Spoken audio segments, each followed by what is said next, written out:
is Guardian Radio, your station for up-to-the-minute news, intelligent, interactive, and engaging conversation. 96.9 FM. The views and opinions of the hosts and guests are their own and do not necessarily reflect the position of the management and staff of Guardian Network.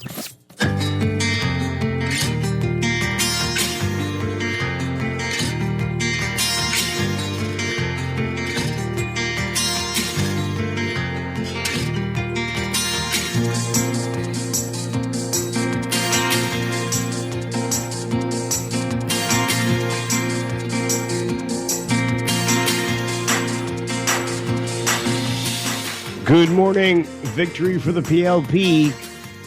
Kingsley Smith wins the West Grand Bahama and Bimini constituency by-election. Voter turnout, though, at 62%.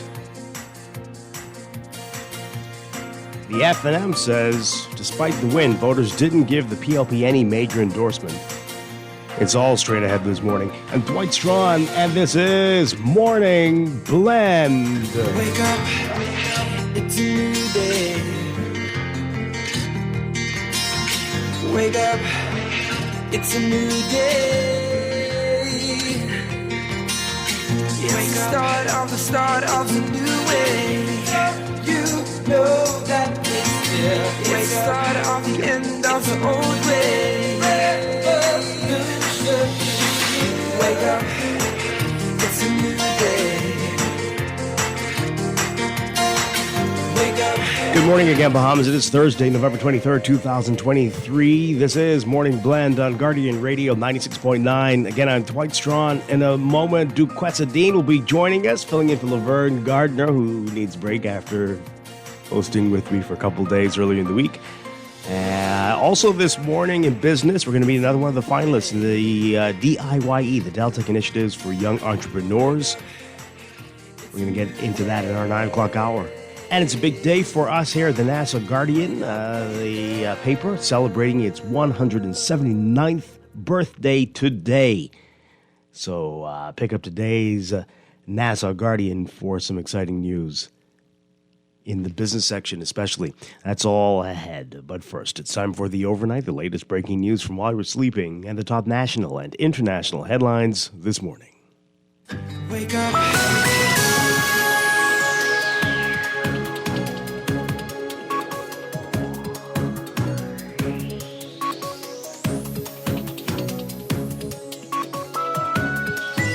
In the overnight, the PLP's candidate Kingsley Smith winning the West Grand Bahama and Bimini by-election, easily defeating a crowded field of 4 other candidates.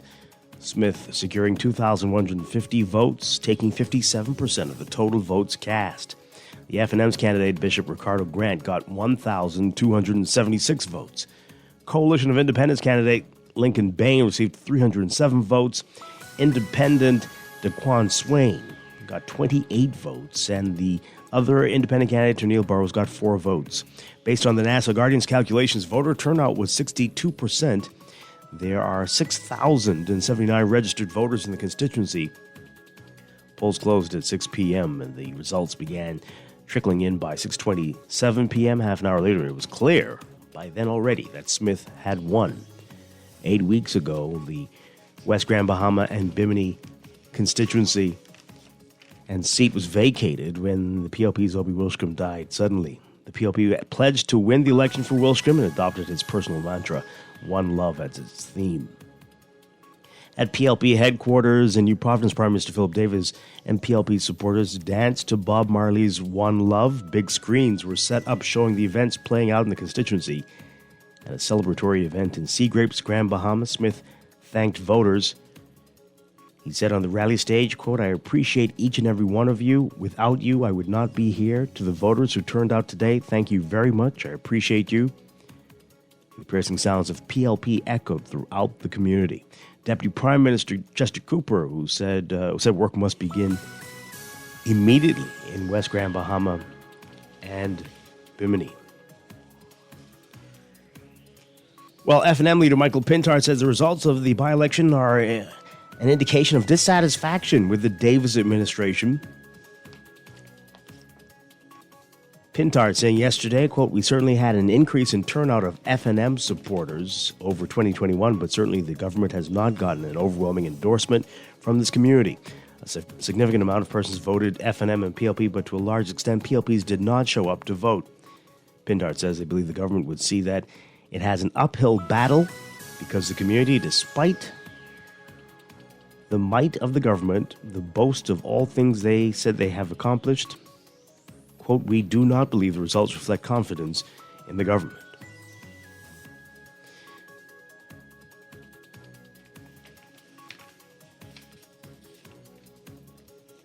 And Minister of Energy and Transport Jo Beth Colby-Davis says that she was surprised to see the conditions in West Grand Bahama and called it an opportunity for improvement by the government. She said she was surprised at the conditions she met on the ground and how important it is for the government to make sure that all the arms of government are actually working for the people and being effective to move things fast through the system. She said, quote, "It was a wake-up call and definitely an opportunity for us to do better and to serve the people in the timeline that they expect." Colby-Davies making the comments as voters lined up to cast their votes in the by-election in the constituency yesterday.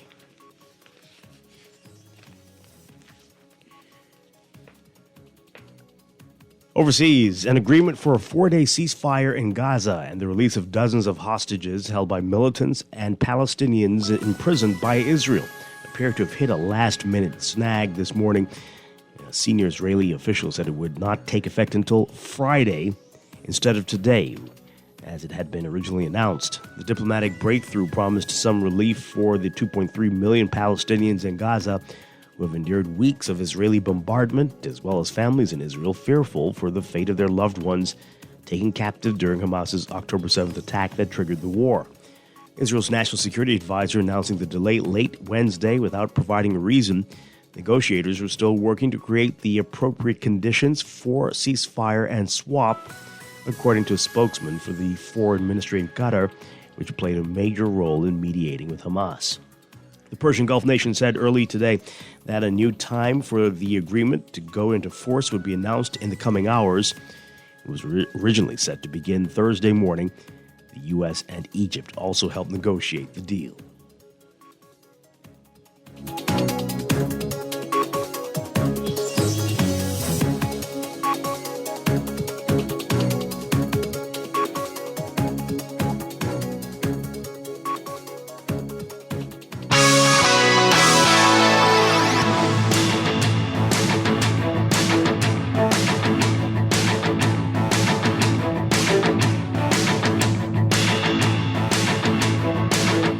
In sports, Bahamian Javada Buddy Hield getting his first start of the season Tuesday, and it paid off dividends as he exploded, having one of his best performances as a professional shooting-wise. Hield had his most three-pointers in a game without a miss in his 8-year career, finishing 6 for 6 from downtown to help the NBA's number one offensive team, the Indiana Pacers, take down the Atlanta Hawks 157-152. 157-152. In Atlanta on Tuesday. In total, Hield finished 9 for 11 from the floor, including his perfect shooting night from downtown. He had 24 points, 2 rebounds, and an assist in 31 minutes of play. Bahamian Camille Millie Vlasov aboard Gulliver du Saint-Chan, turning in an impressive performance at the CS13 Grand Prix in Spain, finishing 12th out of 50 rider-horse combinations from 19 countries. Vlasov and Gully, as the horse is called, were unfazed by the rainy conditions in the course. You can read more about how they did in today's Guardian Sports section. And the Bahamas Chess Federation announcing in its annual general meeting an election of officers. All that is set for Sunday, November 26th at 6 p.m. at the Ministry of Youth, Sports and Culture. Contesting the president's spot are Valentine Cox and Curtis Pride Sr., and running for first vice president of Beverly Turnquest and Achela Robinson. More details in today's Guardian Sports section.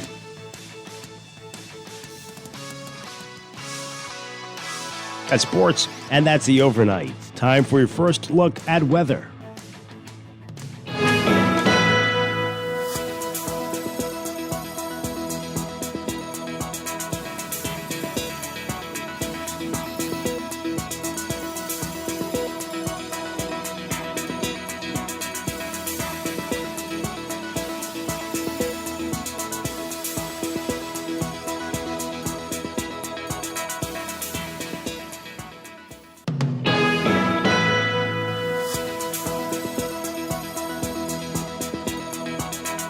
Your first look at weather brought to you by Carey's Fabric and Uniform Store.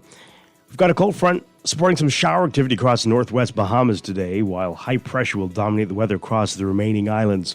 Motorists and pedestrians should exercise caution along coastal roads, and we're expecting some of it is burned off by now, but a bit of mist and some ground fog, so that can make it challenging. Mariners and beachgoers should exercise some caution due to the presence of sea swells and the possibility of rip currents along Atlantic exposed coastlines. For today, for the northwest Bahamas, look for partly cloudy to cloudy conditions and warm, with isolated showers near the frontal boundary, partly to mostly sunny and warm with a passing shower elsewhere. Fair and mild with a passing shower over all areas tonight.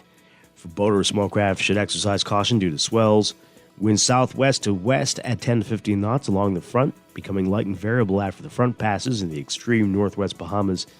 South to southwest at 10 knots or less over the remaining islands.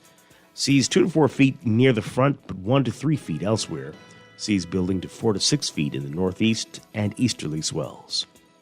For the central and southeast Bahamas, partly mostly sunny and warm with isolated showers, becoming fair and mild with a passing shower tonight. Small craft should exercise caution due to swells. Winds easterly at 10 to 15 knots, seas 2 to 4 feet building to 5 to 7 feet in northeasterly swells. Temperature-wise today, we're looking at highs getting up to around 84 Fahrenheit, 29 Celsius. Overnight lows tonight getting down to about 68 Fahrenheit, 20 Celsius. That's your first look at weather this morning, brought to you by Carey's Fabric and Uniform Store.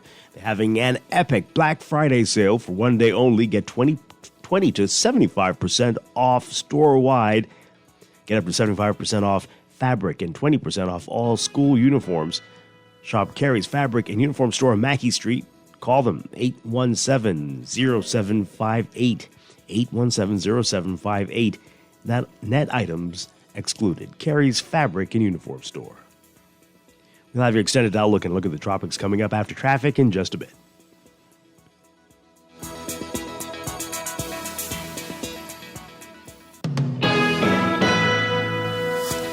It is time for a break, but when we come back, we're discussing today's top stories right here on Morning Blend on Guardian Radio 96.9, your home for fresh news and smart talk all day.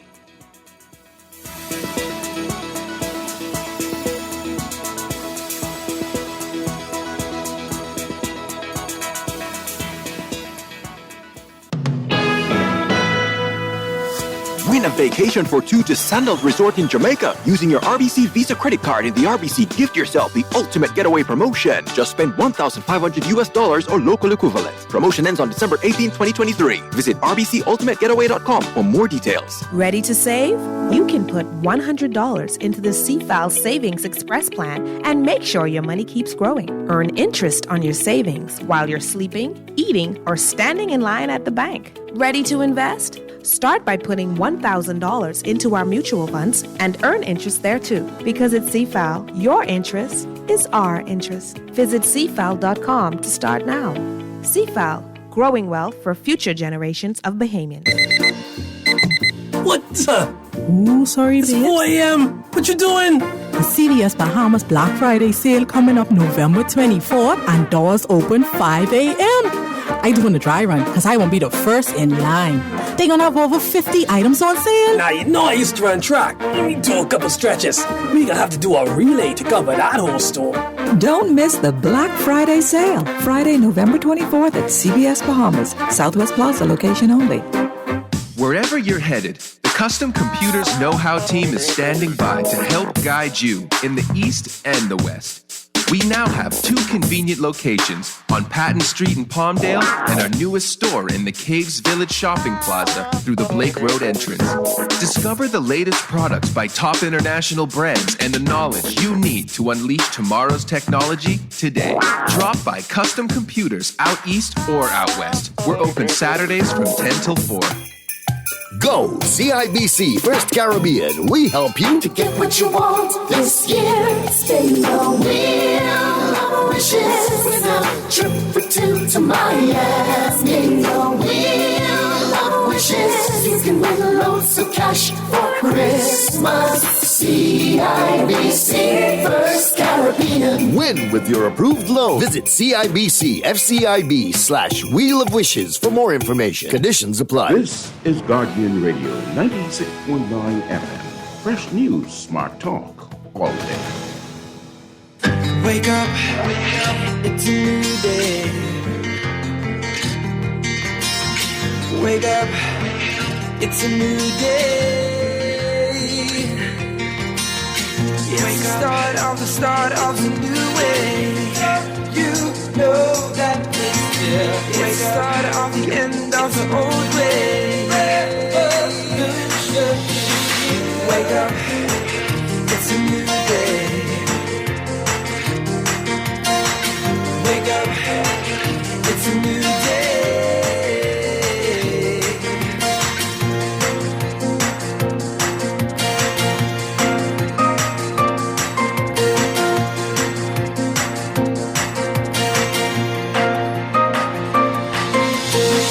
Wake up, it's a new day.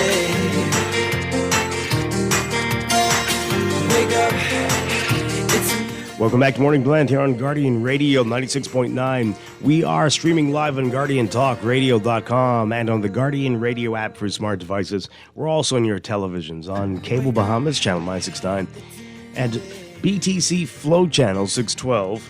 You can tweet us at MorningBlend969 or Facebook.com/MorningBlend969. Text us on the Guardian Radio text line, powered by BTC, 422-4796. Standard text rate supplied. Once again, I'm Dwight Strachan.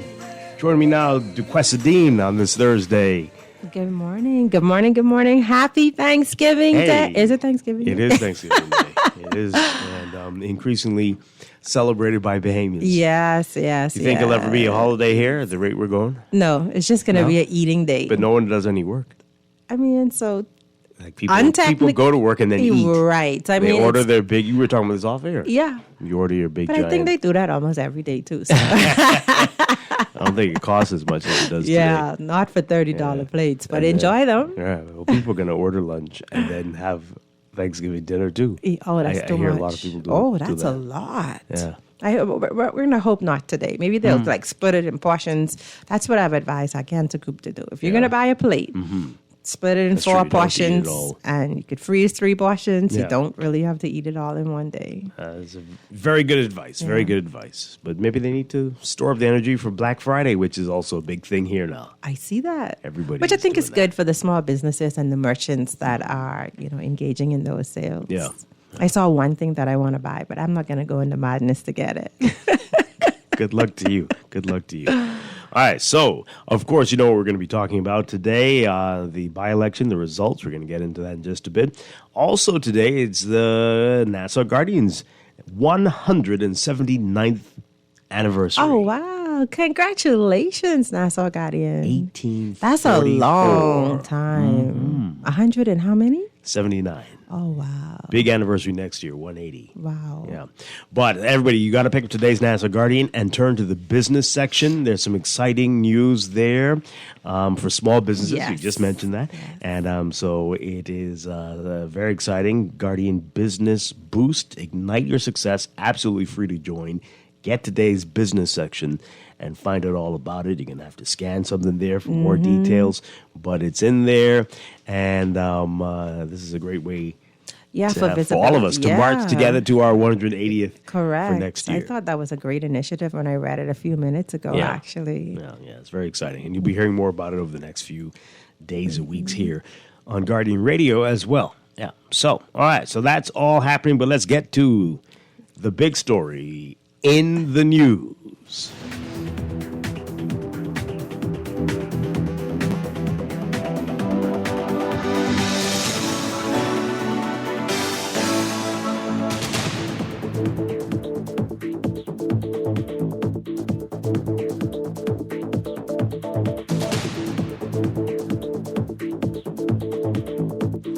In the news, victory for the PLP. Kingsley Smith wins the by-election for West Grand Bahama and Bimini, securing 57% of the votes. Voter turnout at about 62%.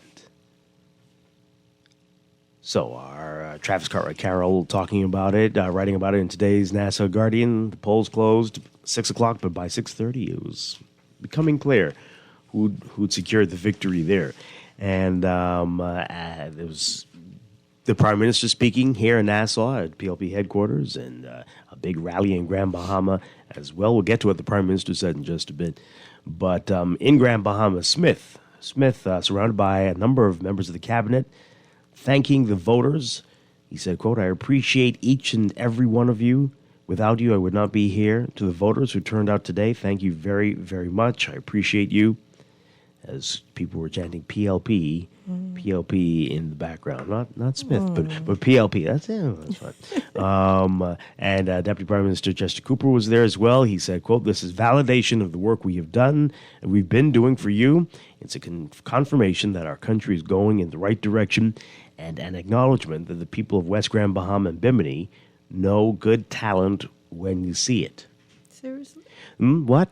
What did you say there? "The work starts tomorrow. We're going to continue to work. We're going to finish the job." Now, Smith told the NASA Guardian last night that his first priority will be to help people with home repairs.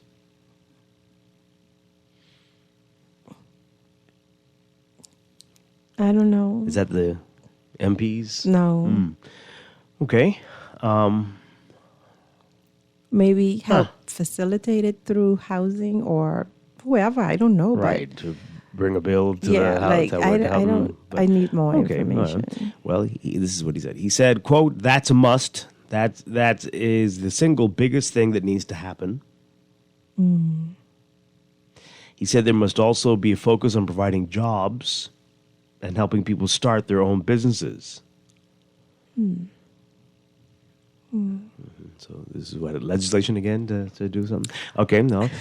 Simultaneously in New Providence, the Prime Minister who spoke on TV. It was covered by the television stations and on Facebook. He said it is now up to his administration to deliver for the people of West Grand Bahama and Bimini. We're going to get to what the Prime Minister said in just a bit. But okay, so let's get your reaction to that and also to this from the FNM and their leader, Michael Pintard, saying that even though they won, this was not an endorsement, a major endorsement for the PLP. Pintard said the results of yesterday's by-election are indicative of dissatisfaction with the Davis administration. He said, quote, "We certainly had an increase in turnout of FNM supporters over 2021, but certainly the government has not gotten an overwhelming endorsement from this community. A significant amount of persons voted FNM and PLP, but to a large extent, PLPs did not show up to vote. We believe the government would see that it has an uphill battle because this community, despite the might of the government, the boast of all the things that they said they have accomplished in Grand Bahama and nationally, we do not believe the results reflect confidence in the government." So the numbers again for this. Smith secured 2,150 votes. That's 57% of the total votes cast. Bishop Ricardo Grant of the FNM, 1,276 votes. Coalition of Independents candidate Lincoln Bain, 307 votes. Independent candidate DeQuan Swain, 28 votes. And independent candidate Ternille Burrows, 4 votes. So, yeah, that's 62% turnout. 62% turnout. And of the 62%, the winning party got 57% of 62%, correct? Yes. Well, okay. If Yeah. you look at it like that. Yes. Well, 57% of those who turned out. So Right. 50, so, yeah. Okay. Okay. Very interesting. Yeah. Very interesting. Yeah. I mean, so last night people were messaging, asking, what's going on. It really doesn't seem to be the enthusiasm for elections that we once held. We used to rave about how we were always in the 90% rate or at least in the 80% range. But we've been having a couple of these lately, and even worse for referenda, right? Yes. And so what's going on? I'm sure you all know what's going on. yes, I was just going to say. Because people said it yesterday. What's the point? What's the point? Right. Nothing is changing. Nothing is changing. We're going to get to the very interesting comments from Cabinet Minister in just a bit, who was shocked at the conditions in West Grand Bahama. Now, anyway, I'm going to hold my tongue for that one for a bit before we get to that. But let's get your reaction to this before we go to what the Prime Minister had to say. Give us a call, 323-6232, 325-4316, 325-4259. Call us toll free, 242-300-5720. Tweet us, Facebook us, text us, 422-4796. And remember, standard text rates apply. It would be really great to hear from the 38%. I think it's 38% who did not participate yesterday, to just really get an idea of, what were some of the reasons that we're not turning out to participate in the democratic process, something that we all have a right to. It'd be very interesting to hear. Is it really because it won't make a difference? Or, what is really at the core of that? And what are some of the things that could be done to fix that? Yeah. Let's see if we can take this. Caller, good morning. You are live on the air. Good morning, Dwight, and I don't know who the guest is. Duquesa Dean, yes. I just wanted to know if the candidate-elect is now going to open a new bank account so that he can get paid from the public treasury. And another thing that stood out to me last night was the Deputy Prime Minister feeding him live answers on TV. Is he going to have that big entourage with him to tell him what to say when he takes up that new cabinet post? I'll hang up and listen. Okay. Well, are we certain he's getting a cabinet post? I mean, there were some suggestions, but we don't know. But interesting questions, interesting observations. Okay. I'm sure you will have to get a bank account if he actually didn't really have one before. Isn't he a public worker now? No, he was before. He was the chief passport officer, so that was always puzzling. Caller, good morning. You're on the air. Morning, Dwight. How you guys doing? Doing well. The question is, man, people stay don't go to work. They gotta go to work and they gotta pay bills and they gotta, get out of the. No. That's why they don't vote. No, I didn't say that. I didn't say that's why they don't vote. Obviously, you had a lower turnout than the last election. Some people just. Dwight, if you living in East Grand Bahama, West End, and down in there, and if you follow successes government, and I don't even talk about the PLP or FNM, I'm talking about the government of the Bahamas trying to turn that place around. People just don't have no more hope, man. People got to go and do what they have to do. Now, it's exciting to have a by-election and get an opportunity to get a new candidate within a 5-year period again. But if you still a government, you've been down there for 2-3 years. You've been in government. All right. So So what's going to happen? That's going to be the way it is indefinitely. I think what has no. I'm not talking about being the way it is. I think until some of those people see some type of activity or some type of policies that help these people get out of small businesses, a true plan for Grand Bahama, another government complex open, another police station being renovated. Concrete stuff happening on the ground, and some people might change their mind. They feel like they're not a part of this country, man. And the stuff you came in and do within 2 to 3 weeks shows that you could have been doing these things, man.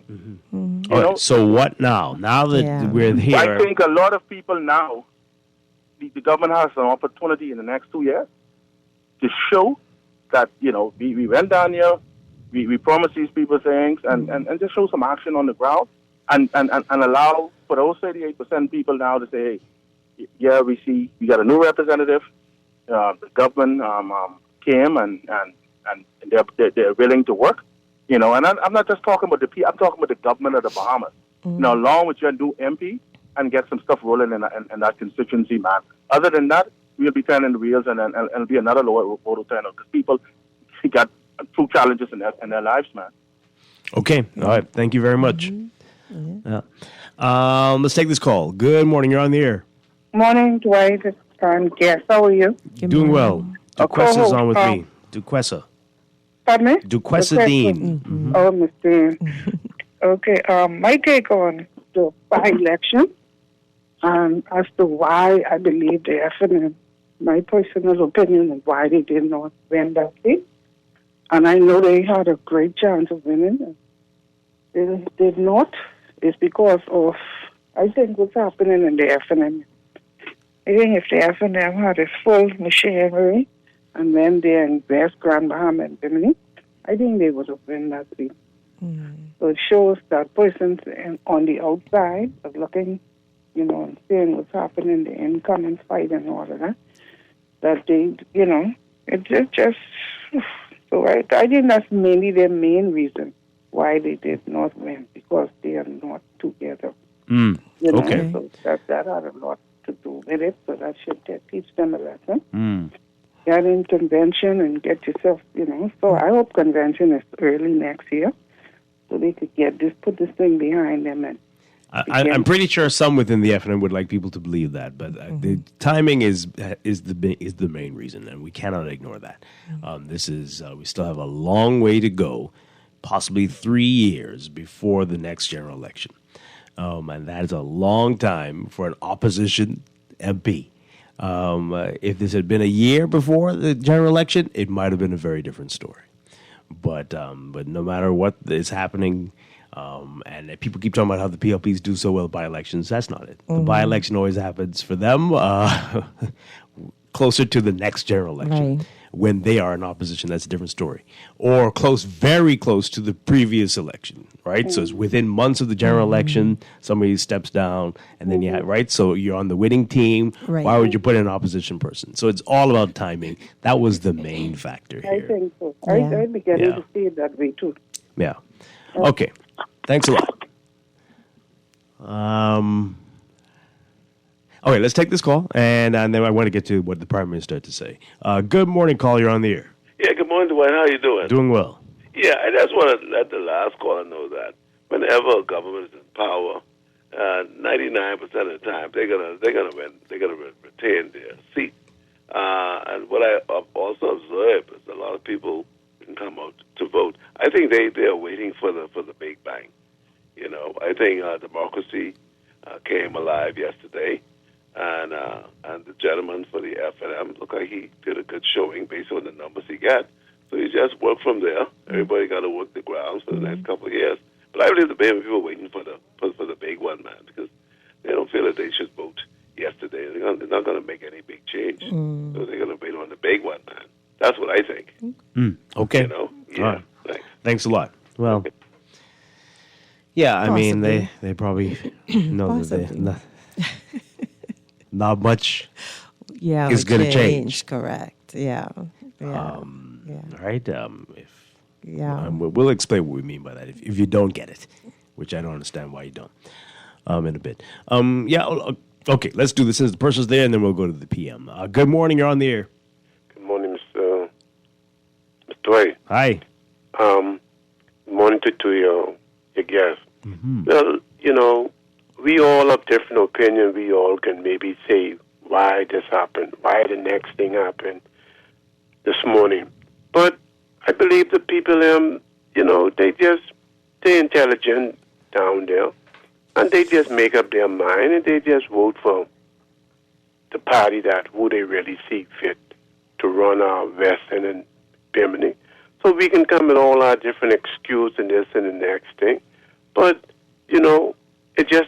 it just goes to show you that while we had a low turnout, that maybe the people just say, business can still go as usual. But now, the government now, I hope these MPs and stuff that see that those people make time, the effort to go and vote for them, that it be a change around in this Bahamas. And who can cut the bait? Now, the Prime Minister can cover just to talk for them.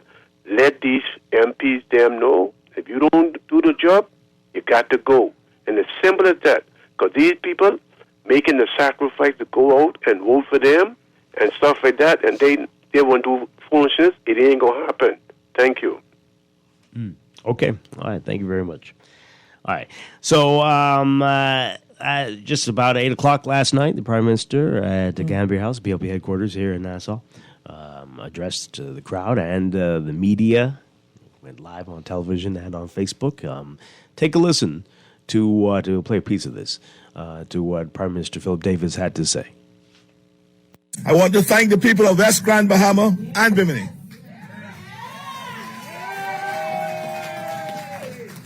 who once again showed their support for the PLP and for our administration. I want to thank them for that vote of confidence for us to continue with what we started.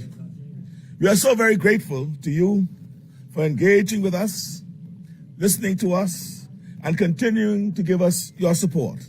Thank you. Huge thanks as well to the many members and supporters of the Progressive Liberal Party who worked so hard to secure this victory. This success may not have come without the early mornings, the long days, and the late night effort you put into the campaign, and I thank you. We took nothing for granted. We were determined to work as hard as we always do to secure the best representation for the people. The hard work has paid off. It's a good feeling.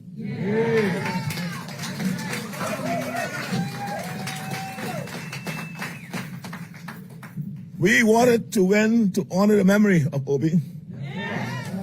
We especially wanted to win because we wanted a representative who shared our vision for the people of the constituency.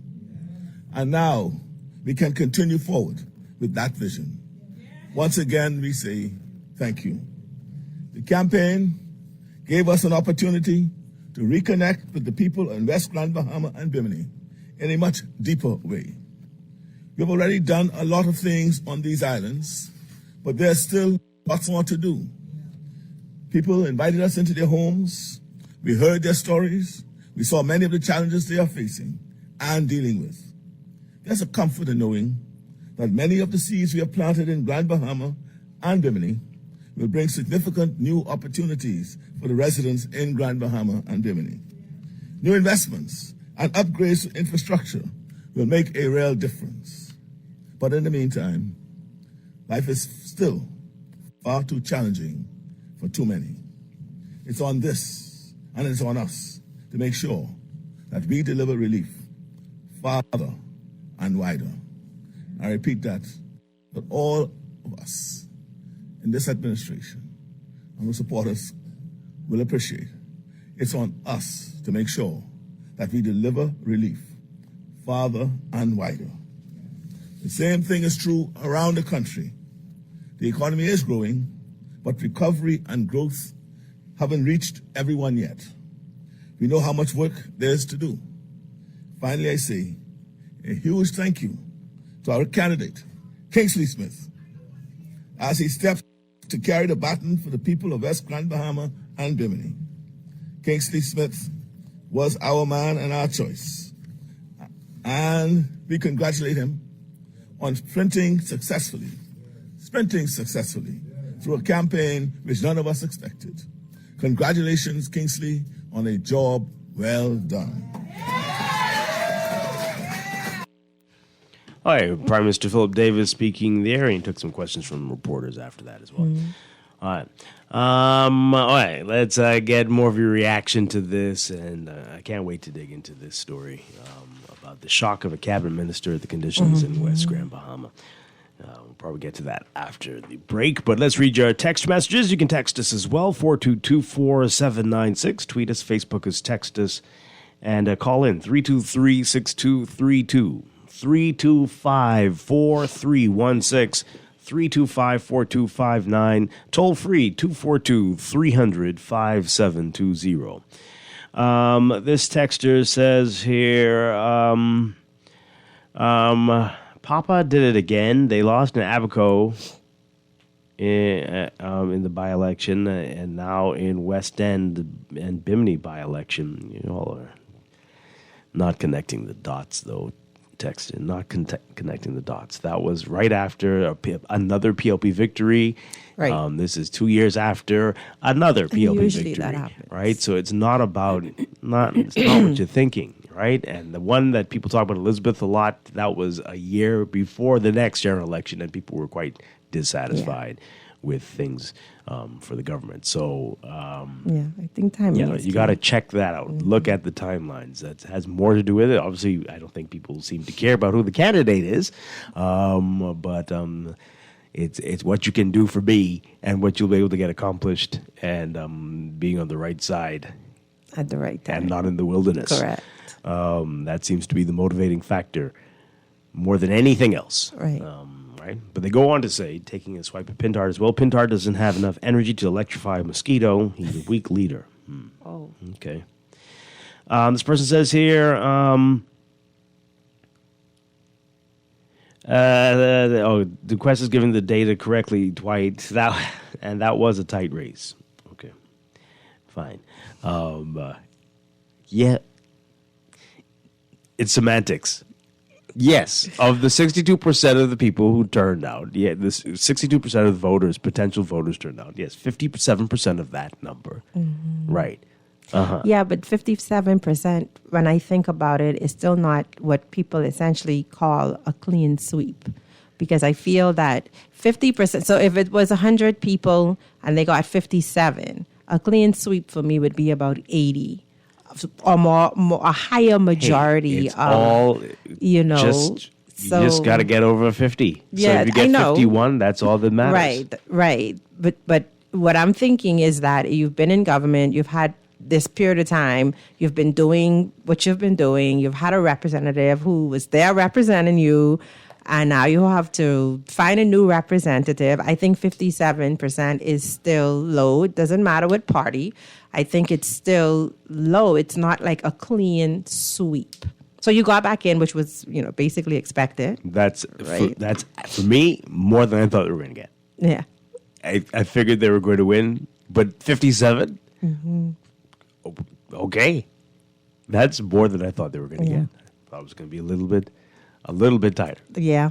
Well, one thing with the Prime Minister, one thing I do agree with is it wasn't just automatically assumed to be a shoo-in. They did have to work. They did have to go out there and interact with people and, show their faces and spools or do whatever you have to do to win an election, right? Yeah. It wasn't just, this is absolutely a shoo-in. And that also speaks volumes, right? That speaks volumes. And they spent a lot of money. Right. So why did you have to do that? If your people were being properly taken care of, it should have been a no-brainer. So when I listen to those words and I kind of think about it, you had to work to get that 57%. Yeah, great point. And yes, when I say they spent a lot of money, I don't mean in nefarious ways. I mean, when you were down there, the billboards were everywhere. Oh, wow. Oh yes, both parties, even the smaller candidates as well. Billboards were everywhere. Flyers. There were rallies every night. There were multiple things happening. They spent money. Quite a bit spent. And people were in there. People were saying they paved roads, they patched up stuff, they did some things, they painted stuff, opened buildings. But that's what happens. That's what we do. In a by-election every month. And then you disappear. By-election and a royal visit. Yes. We need those consistently in order to get things functioning in the Bahamas. Okay. This person says, yes, a sucker for bad treatment. I rode through West End last night. Some of those homes need so many repairs and so much work needs to be done in the areas, and those PLPs are dancing and partying. That speaks volume to me. You got to want more. You can't understand they don't want nothing other than rum and partying. A better way of life is hard for them to expect or to, oh boy. It's hard. Wow. Canvas and tarp on their roofs and the dancing in the road. Lord, when will these people catch some sense? Yikes. Okay. That's tough. That's tough language. That was a hard perspective, right? But if that's what it is. I now believe in local government more than ever before after this by-election. I can name at least 7 more Family Island constituencies who could benefit from cabinet visits and promises to be achieved in 2 and 3.5 years. 2 3/4 years. Kobe Davis has Turks Island heritage, which is strong ties in Seagrape and Jonetown and 8 Mile Rock. How can she be shocked? Oh. Yeah. congrats to the PLP on winning the by-election in West Grand Bahama and Bimini. Mr. Pintard finding excuses rather than complaining. I didn't hear him say they lost fairly and squarely. Complaining gets you nowhere. Another one here. When will Motormouth Pintard learn that you don't need 80 or 90% to win? Just 50 plus 1. He said all PLPs didn't vote, but he still got beat. Pintard said the PLP didn't get a mandate, but they sure didn't get it because his pastor lost. His message about hedging going crazy in Parliament isn't working. Okay, well, someone not a supporter of Pintard there. Is there a breakdown of the age range of the registered voters and gender and who turned out to vote? Maybe not yet, but I'm sure maybe over the next few days. Maybe we didn't quite get that for the that would be some good data. General election. Yeah, that would be some good data promised. though. That could speak a lot.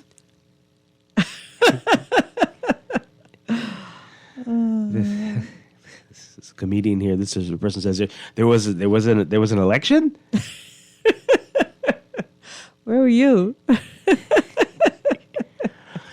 Serious question. Why don't you get tired of the crap that comes out of the politicians' mouths? It's always the same dumbness all the time. But you it really seems- want me to answer it, Yeah. or you just? But it is that a seems to rhetorical work. question? So why would it change if it works? It doesn't work on me, but it works on some Right. people. So yeah, if it's working and sure. you're getting votes and you're getting support and that kind of stuff, people then believe. like people believe what you say versus what you show. That's like insanity. But College, we'll get to you in a second. This person says here, Dwight, if the people ain't give the government an endorsement, the FNM supposed to win. Why don't Pintard stop putting his foot in his mouth? If the government's attraction is weak, it shows the opposition's attraction is even weaker. And I have a question. If the opposition did win that seat, would we be having the same conversation? The conversation was going to be about the government losing traction. All this shows is the opposition has plenty work to do, maybe more. yeah, they do. Yeah, that's an interesting perspective. Yeah. What does it really, really mean? Or is it the timing only? Which I one? like that. I like that. There's Because a it lot. could mean that they also don't have support. It Right. could mean that as well. We don't Yeah. know. We don't know. Yeah. But timing also plays a major role. But still. The opposition lost. Okay, the opposition lost because they did not respect. Okay, wait now. The opposition lost because what they did to Minnis was a disrespect. If you could dig up old Tommy Turnquest, who was never a prime minister, to speak, and throw a whole former prime minister to the side, that was disrespectful. It all shows the Minnis crew stayed home. Oh, I didn't even think of that. Okay, sure. What seeds the Prime Minister planted in West Grand Bahama, didn't they just leave from there and see the conditions for years? Must be pumpkin seeds, eh? That's a text. And last night's defeat to the FNM is a reflection of the weak leadership. Minnis won Grand Bahama. All 5 seats. He kept Grand Bahama in the FNM column after defeat. You may disagree, but the reality is it's time for Minnis to return as leader because Pintard don't make no sense.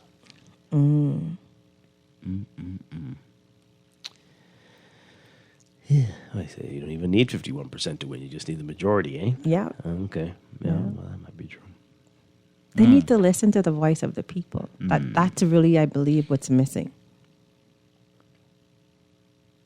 We're listening to their voices, but are they really listening to ours? Wow. Yeah, okay, let's take this call. Good morning, call. You're on the air. Good morning, Glenn. Good morning to your guest. Hi, good morning. Good morning. Yeah, I took a flight to Oblivion yesterday. Since you tell me I couldn't get no candies, no cookies, I couldn't go to the bar. I had a We didn't tell you the first two. Only the last part.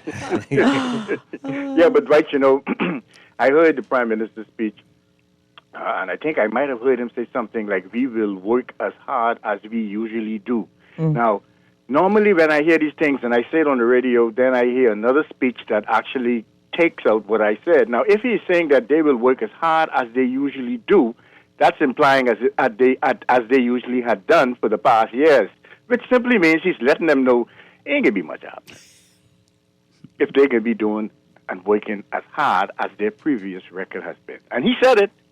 Play it over and let me know if I'm wrong, because I was in the kitchen, but I think I heard him say we're going to work as hard as we usually do. He is letting you know in the roundabout way, we had a good party down there.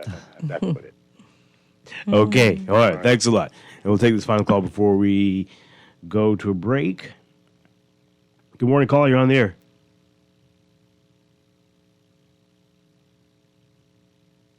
Hello. Are you there? No. Okay. A couple more messages as we go. This Texas says, what bothered me about the by-election was the interjection, by the so-called religious prophets causing confusion and division among the people by declaring false wins. I'm not aware of this. What happened? What? Who? What? Okay. When? I personally, this is another text. I personally think that the FNM lost because of the, that Ponzi scheme scandal that was linked to the candidate. But personally, I don't think anyone should trust a bishop in Parliament. It's a tough text. Tough crowd. Mm-hmm. How many votes did Ternille get? 4, I think it said 4. 4 votes. Yeah. The FNM is moving forward with Michael Pintard. That's a text. That's all they're saying. Okay. I'm a constituent of West Grand Bahama. I did not vote due to the fact that I would have been victimized. However, the general election, I will be voting FNM. Why would you have been victimized? Yes. What do you mean by that? And what's the difference between voting in the by-election and the general election for victimization? Please share more. Wow. Another one, I'm from West End, but I live in Nassau. It's a shame that people don't want any real change. The housing down there is in a deplorable state. No vision. It's very sad, very sad. I pray my people one day catch sense. This one says, seems Mike-Al needs a by-election to get some attention. Whoa. They're wondering if Lincoln Bain split the votes. Let's see. He got 300 and... Was it 310 that's not or as big as the space between. Yeah. No. Yeah, I don't think he would have split the votes. Yeah. No. But he got a good many votes. 300 plus. In the bigger scheme of the PLP FNM, perhaps we may say is not that many, but that I believe was the votes are increasing for the COI. Small, but gradual, but it's showing. All right. Let's go to the break. When we come back, we have a lot more to talk about, including what the cabinet minister said about the state of West Grand Bahama and what this means when you hear stuff like that, and what this means about everything that has been said over the past few weeks. All of that we're going to get into this morning. This is Morning Blend on Guardian Radio 96.9.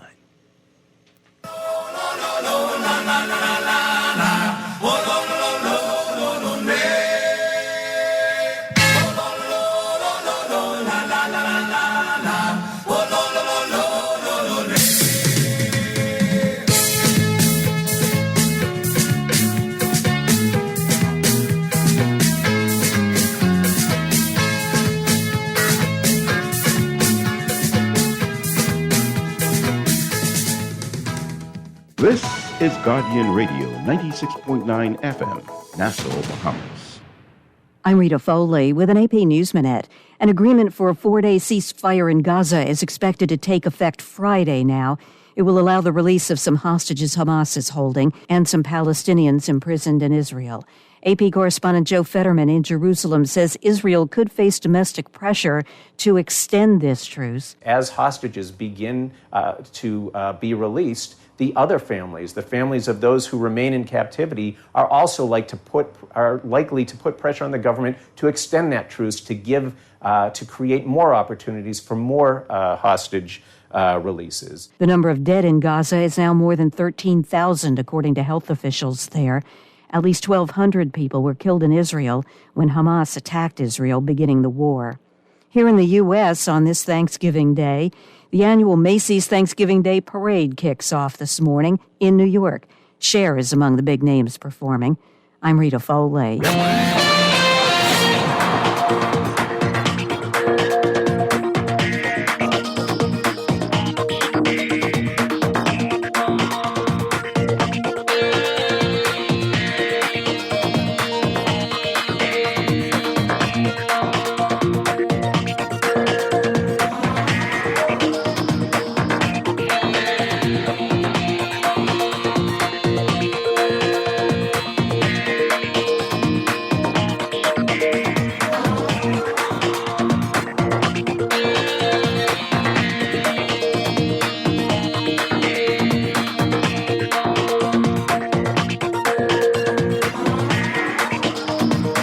It is time for your first look at traffic for the morning, brought to you by RBC. Get a no-fee RBC loan plus 5 chances to win up to $5,000. Here's what's happening in your real-time traffic this morning.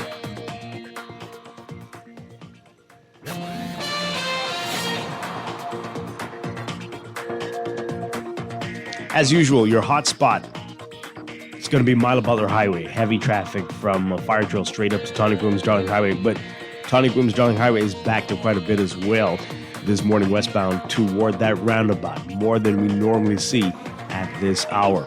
Over on Gladstone Road, things are looking pretty good for you. But obviously there's traffic assistance there. And so the problem is on JFK Drive. And so traffic is backed up along Lake Cunningham. Quite a ways back for eastbound traffic this morning. And also westbound as you approach the roundabout of Gladstone Road and Bahamar Boulevard. And eastbound as you're heading toward the Prospect Ridge roundabout as well. So JFK Drive is going to be the issue, not Gladstone Road this morning. Over on Blue Hill Road, as usual, heavy traffic from St. Vincent Road straight through to the roundabout with Independence Drive, especially near Carmichael and north of Soldier Road on the way to that roundabout. And we're seeing a bit of congestion near Zion Boulevard and Cowpen Road as well, and the intersection with Blue Hill Road. East Street busy for you near the intersection with Soldier Road and by Bamboo Boulevard also. And then, of course, Robbins Road, heavy traffic between Soldier and East-West Highway and Old Trail if you're heading westbound. And along Prince Charles Drive, the major intersections. Eastern Road from about just east of Fox Hill to Johnson Road, you're heading westbound, heavy traffic there. Building traffic on Carmichael westbound to Coral Harbor Road and a bit of congestion at Saunders Beach eastbound on West Bay Street near New Providence Highway. That's your Morning Blend traffic. We'll have another update for you after the 8 o'clock news. Morning Blend traffic brought to you by RBC. Learn more at rbc.com/Caribbean/Christmas Cash. We're back with more Morning Blend after the news.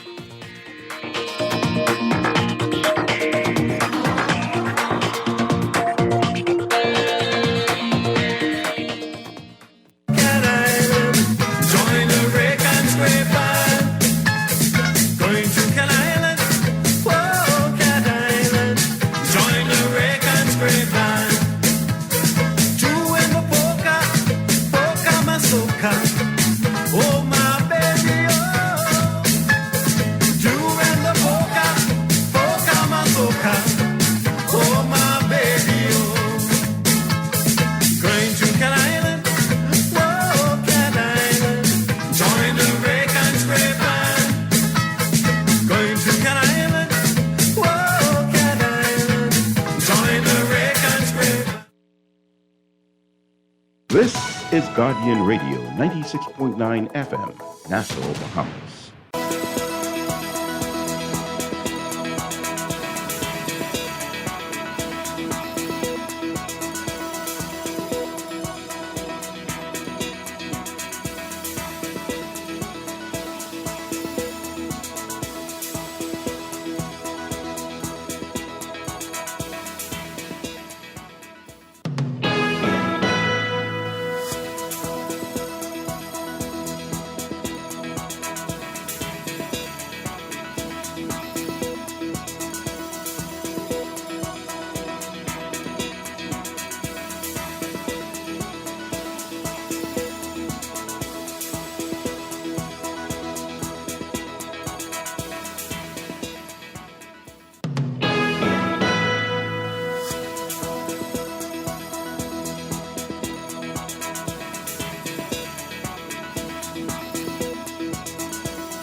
Welcome back to Morning Blend here on Guardian Radio 96.9. We are streaming live on GuardianTalkRadio.com and on the Guardian Radio app for smart devices. We're also on your televisions on Cable Bahamas Channel 969 and BTC Flow Channel 612. You can tweet us at MorningBlend969 or Facebook.com/MorningBlend969. Text us on the Guardian Radio text line, powered by BTC 422-4796. And now at 8:22, time for another check of your weather for today, brought to you by Easy Car Sales. Here's what's happening. We've got a cold front that's supporting some shower activity across the northwest Bahamas today, while high pressure will dominate weather across the remaining islands. Motorists and pedestrians should exercise caution. By now it's burned off a bit, but we saw some early morning mist and some ground fog. Might experience that again tomorrow. Boaters and beachgoers should exercise caution due to the presence of sea swells and possibility of rip currents along Atlantic-exposed beaches. For today, for the northwest Bahamas, your forecast calls for partly cloudy to cloudy conditions, warm with isolated showers near the frontal boundary as it moves through, partly and mostly sunny and warm with a passing shower elsewhere, fair and mild with a passing shower over all areas tonight. Small craft should exercise caution due to sea swells. For the central and southeast Bahamas today, partly mostly sunny and warm with isolated showers, becoming fair and mild with a passing shower tonight. Small craft should exercise caution due to sea swells. Temperatures today, we're looking at highs getting up to around 84 Fahrenheit, 29 Celsius. Overnight lows tonight getting down to about 68 Fahrenheit, 20 Celsius. In your extended outlook, that cold front is going to linger near the extreme northwest Bahamas through Friday night before backing north of the islands on Saturday. High pressure will continue to support a gentle to moderate breeze and pleasant weather conditions across the remaining islands. So for Friday tomorrow, partly mostly sunny and warm with isolated showers mainly near the front. Saturday, partly mostly sunny and warm with isolated showers, again, mainly near the front. In the tropics, we're still watching an area of low pressure forming along a frontal boundary in the central subtropical Atlantic that has about a 40% chance of becoming a tropical cyclone by the weekend. That's your Morning Blend weather check, brought to you by Easy Car Sales. Feel the power of the electric revolution. Swing by Easy Car Sales for a test drive in an electric vehicle. It's a ride you won't forget, and you'll be thrilled every time. Visit easy242.com and see where an electric future can take you.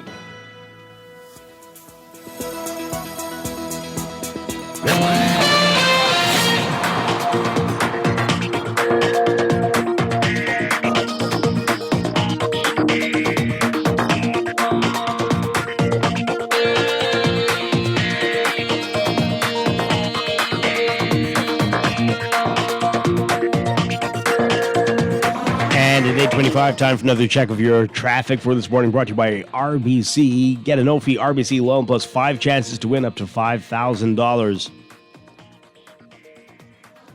In your real-time traffic this morning, things looking better at JFK Drive this morning. Traffic not as heavy along Lake Cunningham, easing up a bit, but still a bit of congestion there. And we're seeing a bit more traffic on the Glassman Road side now, extending to about Munnings Road if you're heading northbound to the roundabout. There are some issues, though, on JFK just east of the roundabout. So if you're heading eastbound toward the Prospect Ridge roundabout, you're going to be seeing heavy traffic there and a bit of congestion near Theodore Lane, and westbound on JFK toward the roundabout with Bahamar Boulevard and Gladstone Road. So still a challenged area for you.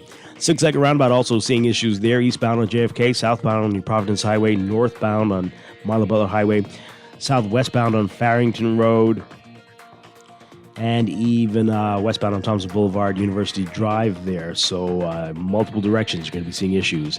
And then Farrington Road is busy for you straight up to you get to about our area here in Oaks Field. So keep that in mind. A bit of traffic there on Farrington Road this morning.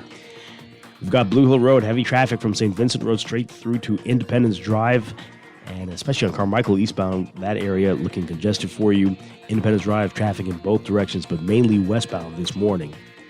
And Robinson Road, as usual, heavy traffic between Soldier and Old Trail, westbound Eastern Road still busy for you east of Fox Hill to about Johnson Road. And pockets along Prince Charles Drive. Those are your hot spots this morning. That's your Morning Blend traffic brought to you by RBC. Learn more at rbc.com/Caribbean/Christmas Cash. It's a Christmas wish for all of you. Get a no-fee loan from RBC. It's true. This Christmas, your wish could come true with a no-fee loan from RBC. You have 5 chances to win up to $5,000 Christmas cash. It's a Christmas wish for all of you. Get a no-fee loan from RBC. It's true. Learn more at rbc.com/Caribbean/Christmas Cash. Subject to normal lending criteria. Conditions apply. Hop on over to Carey's Fabric and Uniform and take advantage of their Easter sale. Get up to 50% off fabrics. Customize your child's Easter basket in their Create Your Own Basket section. They have everything you need. That's Carey's Fabrics and Uniform Store on Mackey Street. Telephone 393-0758. There's a new electric vehicle in town. The Jack brand of SUVs, trucks, sedans, and commercial vans. Available only at Easy Car Sales, home of the fully electric vehicle. For a powerful, smooth ride at a fraction of the cost to drive, leave the pump behind and hit the road with Jack. Visit easy242.com to see our brand new Jack models and drop into Easy Car Sales for a test drive. It'll have you singing. Hit the road with Jack, and don't you pump gas no more. Get ready to jingle all the way to Christmas with Fidelity's festive giveaway with over $10,000 in cash and prizes up for grabs. Apply for a loan or open an ASU savings account for a chance to win big. Visit any of our branches for more details. Terms and conditions apply.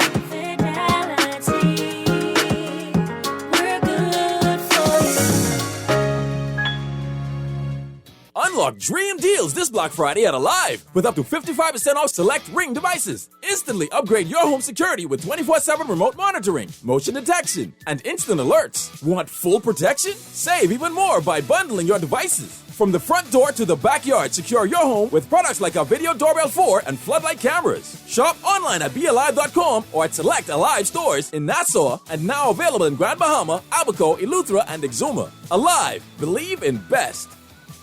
Celebrate the holidays in style with Nassau Tiles Holiday Sale from November 22nd to 29th. Save up to 25% off select porcelain tiles, up to 30% off ceramic tiles, and 20% off store-wide on all tiles, thin set, grout, and mosaics. Our dedicated tile experts will guide you in choosing the right tile for your floor, wall, indoor, or outdoor space. Visit the Nassau Tile Showroom today at number 43 Doswell Street or call our tile experts at 322-2100 to make your dream space a reality.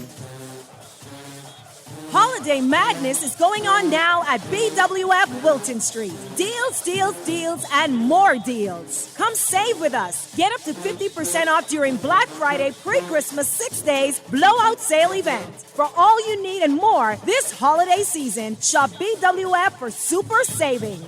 Doorbuster specials, lots of prizes, surprises, and giveaways Monday, November 20th through Saturday, November 25th, 8 a.m. to 5 p.m. Save big on Christmas supplies, Junkanoo and craft supplies, appliance combo specials, barbecue grills, household, kitchen and outdoor cooking supplies, lawn and garden, hardware supplies, industrial and power tools, generators, compressors and pressure washers, and much more. BWF Black Friday pre-Christmas sale. Number 13 Wilton Street. Telephone 394-0004 or 6. BWF, we are more than just our name. Gearing up to bag those Black Friday deals? Use your Scotia credit card and use it to enjoy those amazing deals in-store or online. You could be one of 5 lucky winners from a jackpot of $1,000 with any purchase of $120 or more from November 23rd to the 28th. Don't have a Scotia credit card yet? Apply today for a Scotiabank credit card online at bs.scotiabank.com or visit any Scotiabank branch. The more you shop, the more chances you have to win. Learn more at bs.scotiabank.com. Conditions apply. Hi, my AC just went out and I need someone to come fix it. I'm sorry, we're closed. Okay, what about tomorrow? We're only open on Thursday. And we're fully booked. Have anything next week? No. Okay, when can you send someone out? The 22nd is open. I'll take it. Of December 2023. With the best medical cover for your dollar, we're like an AC technician who isn't too busy for you. CG Atlantic Medical and Life. Good like that. It's been 35 years since Custom Computers was founded, and we'd like to celebrate that milestone by thanking you, our clients and customers. You've inspired 35 years of expert service and support, partnering with the world's leading brands like HP, Apple, and Microsoft. We take pride in setting the bar for what you expect and deserve from a homegrown Bahamian business. We're here to serve you when you need us, so call 396-1101. Custom Computers, raising the standard since 1987. What would you do with extra cash? Plan a trip. Overhaul my wardrobe. With CIBC First Caribbean, you can get comfy with savings on your mortgage costs. Buy or build your home or switch your mortgage to us and get up to US $1,000 off the loan application fee. Up to US $2,000 off home insurance. With up to US $10,000 towards switching costs, your pockets will be comfy too. Visit CIBCFCIB.com/get comfy for more information. Conditions apply. What the? Ooh, sorry, it's 4 a.m. What you doing? The CVS Bahamas Black Friday sale coming up November 24th and doors open 5 a.m. I doing a dry run because I won't be the first in line. They gonna have over 50 items on sale. Now, you know I used to run track. Let me do a couple stretches. We gonna have to do a relay to cover that whole store. Don't miss the Black Friday sale. Friday, November 24th at CVS Bahamas. Southwest Plaza location only. It's a Christmas wish for all of you. Get a no-fee loan from RBC. It's true. This Christmas, your wish could come true with a no-fee loan from RBC. You have 5 chances to win up to $5,000 Christmas cash. It's a Christmas wish for all of you. Get a no-fee loan from RBC. It's true. Learn more at rbc.com/Caribbean/Christmas cash. Subject to normal lending criteria. Conditions apply. When faced with an illness like cancer, we band together, and we at Cleveland Clinic in Florida have your back. From advanced cancer treatments to extra safety measures at all of our locations, we're with you on this journey for every infusion and follow-up, for every step of the way, for every care in the world. Cleveland Clinic in Florida. Get the care you need when and where you need it. To learn more or connect with a local representative, visit clevelandclinic.org/Caribbean. What the? Ooh, sorry, it's 4 a.m. What you doing? The CVS Bahamas Black Friday sale coming up November 24th and doors open 5 a.m. I doing a dry run because I won't be the first in line. They gonna have over 50 items on sale. Now, you know I used to run track. Let me do a couple stretches. We gonna have to do a relay to cover that whole store.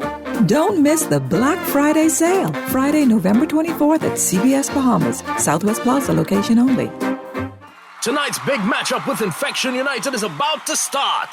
Kate has possession of the flu. She coughs up a pass across to Steve, who gives it to William. William is causing headaches on the field. He spreads it to Rachel, who scores a hospital bed. Don't play with respiratory infections like influenza or COVID-19. They can lead to hospitalization and even death. Advise patients to keep a safe distance, practice good hygiene, and get vaccinated. Don't play with their health. This message is brought to you by the Ministry of Health and Wellness, PAHO WHO, and the Canadian government. Screws and Fasteners World, Balfour Avenue and Palm Beach Street, has those hard-to-find fasteners for you right now. You can find stainless steel regular hex, carriage bolts, galvanized bolts, threaded rods, nails, self-tap screws, sex bolts, anchor bolts, turnbuckles, masonry tools, hand tools, and weed whacker strings. Check out the rope selection and car body fasteners, too. Special orders are welcome. It's your #1 fastener store. Screws and Fasteners World, Balfour Avenue and Palm Beach Streets. Call 326-1976. Ciao. Fidelity can on this year with their new festive giveaway. You could win cash, an iPhone 15, get a bill paid off, PS5, all kind of things. Apply for a loan or an ASUS savings account, and you could win. Try our call them now. Yeah? 356-7764.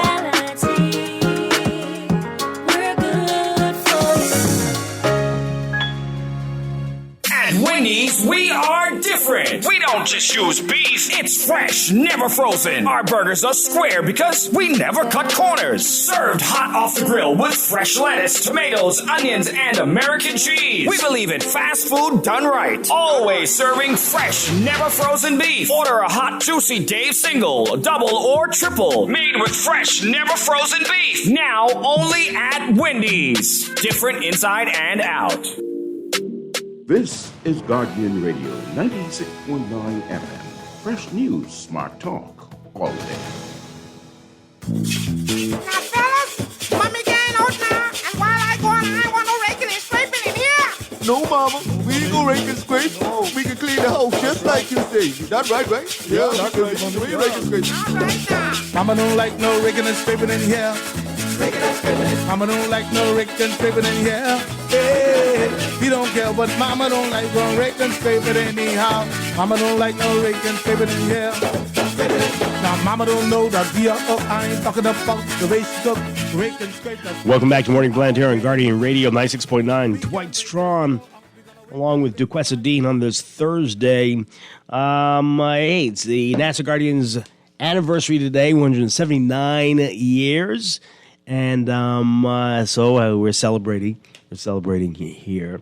And pick up today's copy of the Nassau Guardian. There's some interesting news in there for you, if you're a small business. A special initiative the paper is doing, and you're going to learn more about that in today's paper. And we'll tell you more about that throughout the next few weeks here on Guardian Radio as well. And hey, it's Thanksgiving, and that's become a big thing for the Bahamas. And tomorrow's Black Friday. That's an even bigger thing, it seems, now here. And we're going to be live on location Black Friday at CBS Bahamas. So come out and shop and come and see us, hail us while we're on the air tomorrow morning. Okay, so this is what I've been teasing you about for most of the morning. So we're going to get to this. So let's get into this right now. So while in Grand Bahama, a cabinet minister said she was surprised at the conditions in West Grand Bahama. What? Our Rachel Scott writing about it. So Minister of Energy and Transport, JoBeth Colby-Davis, said yesterday that she was surprised to see the conditions in West Grand Bahama and called it an opportunity for improvement by the government. She said, quote, I would say that I was surprised with some of the conditions that we've seen on the ground. I see how important it is for the government to make sure that all of the arms of government are actually working for the people and being very effective to move things fast through the system. It was a wake-up call and definitely an opportunity for us to do better and to serve the people in the timeline that they expect. Colby-Davis making the comments as voters lined up to cast their votes in the by-election yesterday. The West Grand Bahama and Bimini constituency is traditionally regarded as a PLP stronghold. Since independence, the seat has only been held by an F&M representative twice.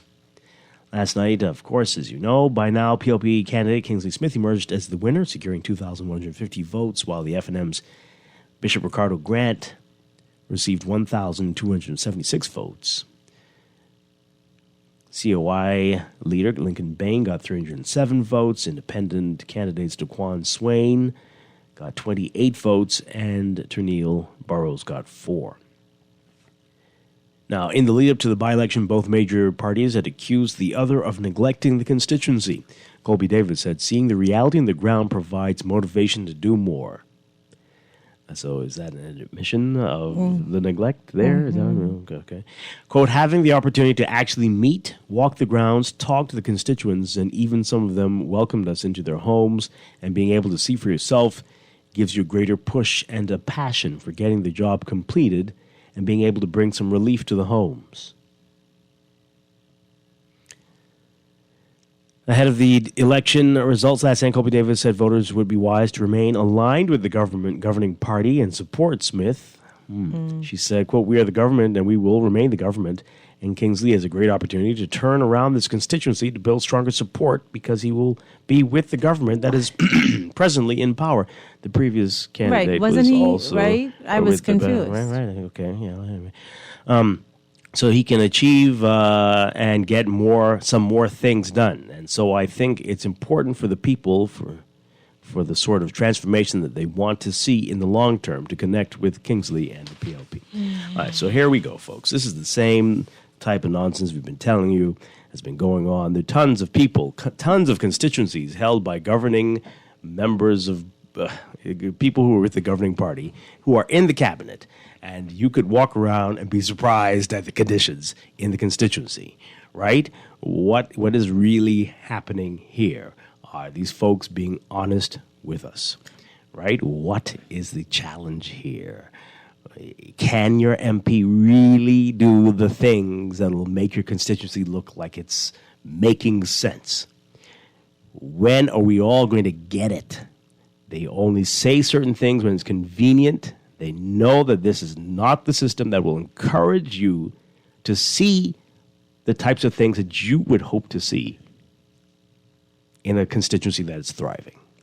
It doesn't matter if the MP is a cabinet minister. He could be the minister of works. It won't make a difference. Correct. Why is that? Correct. Why is that? Well, it's limited. They're limited in what they can do once they reach cabinet, in my opinion. It then becomes whatever the focus of the leadership is, the things that they want to achieve, that becomes the priority. I mean, how many of the MPs actually go back to visit constituencies after they win? How often do you see them walking about or listening to the needs and then going and advocating for those?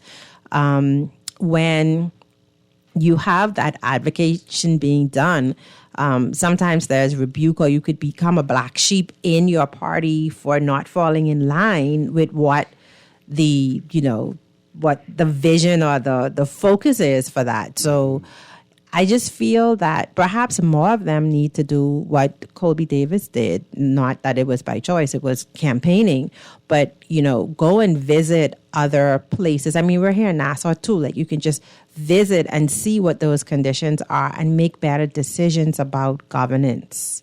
Because yes, we do need businesses. Yes, we need tourists. We need all these different things that we're focusing on. We're breaking records with cruise ship passengers coming in. We're doing all of this. But how is that benefiting the country holistically?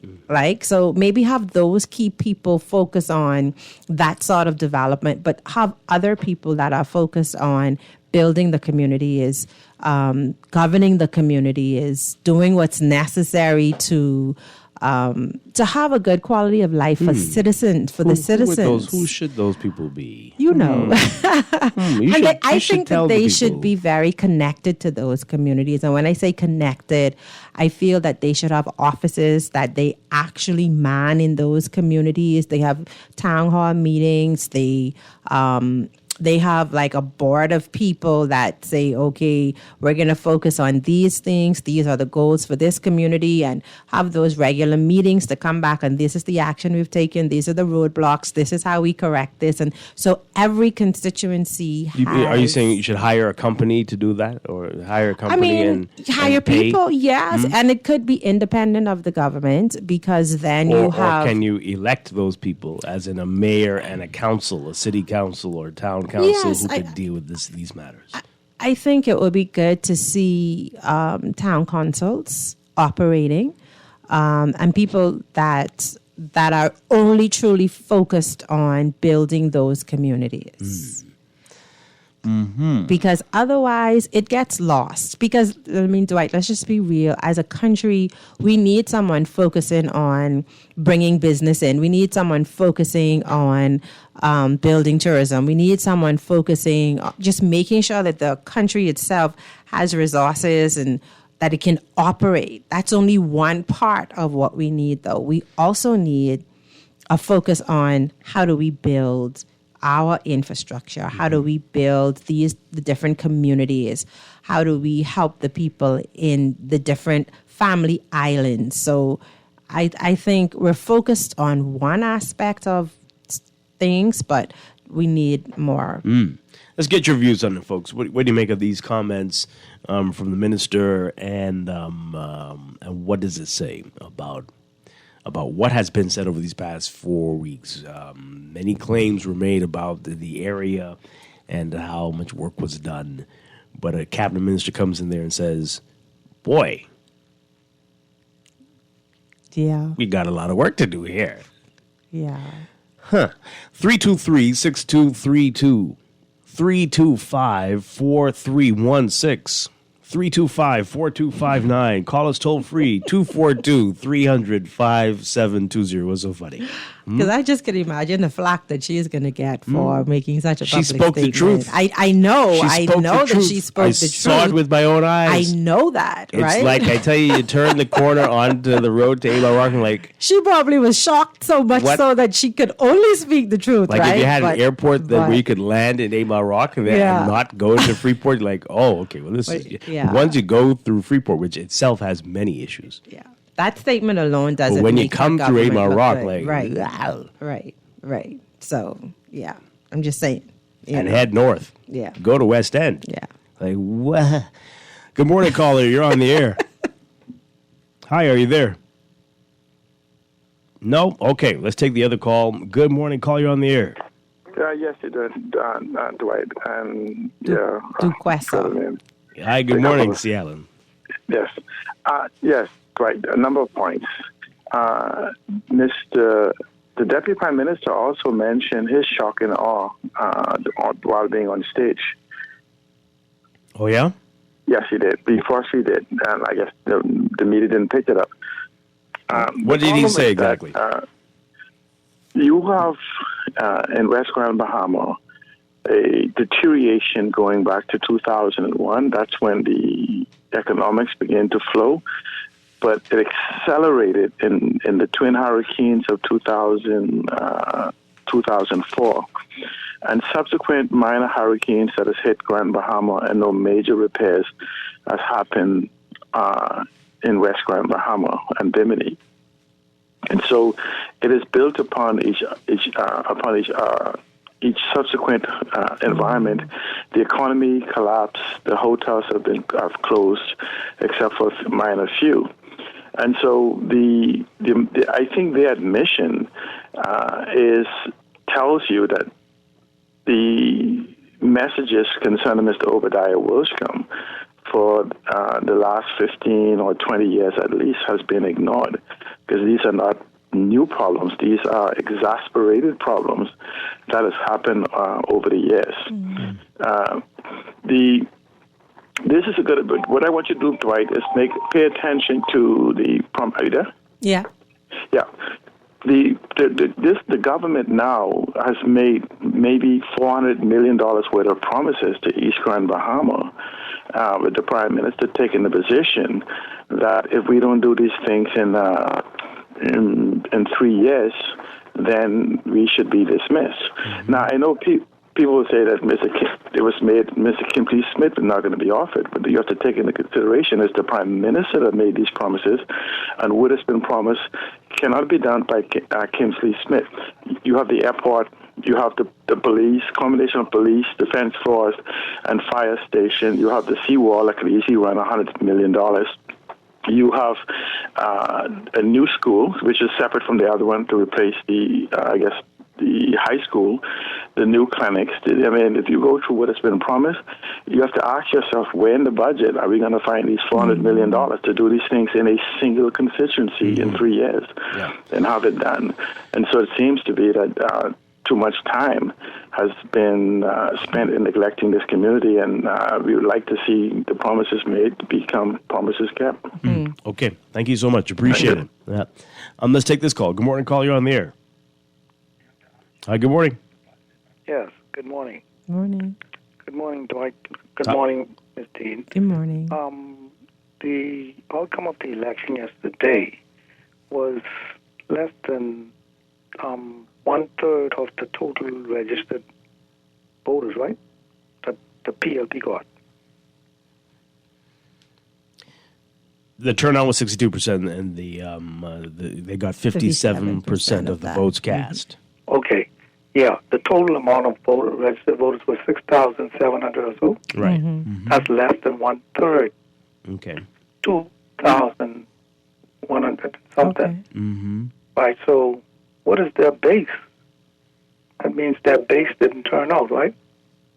So when it was said that they don't have a real support, it speaks volume to a seat that was vacated by the death of a substantive cabinet minister all those years.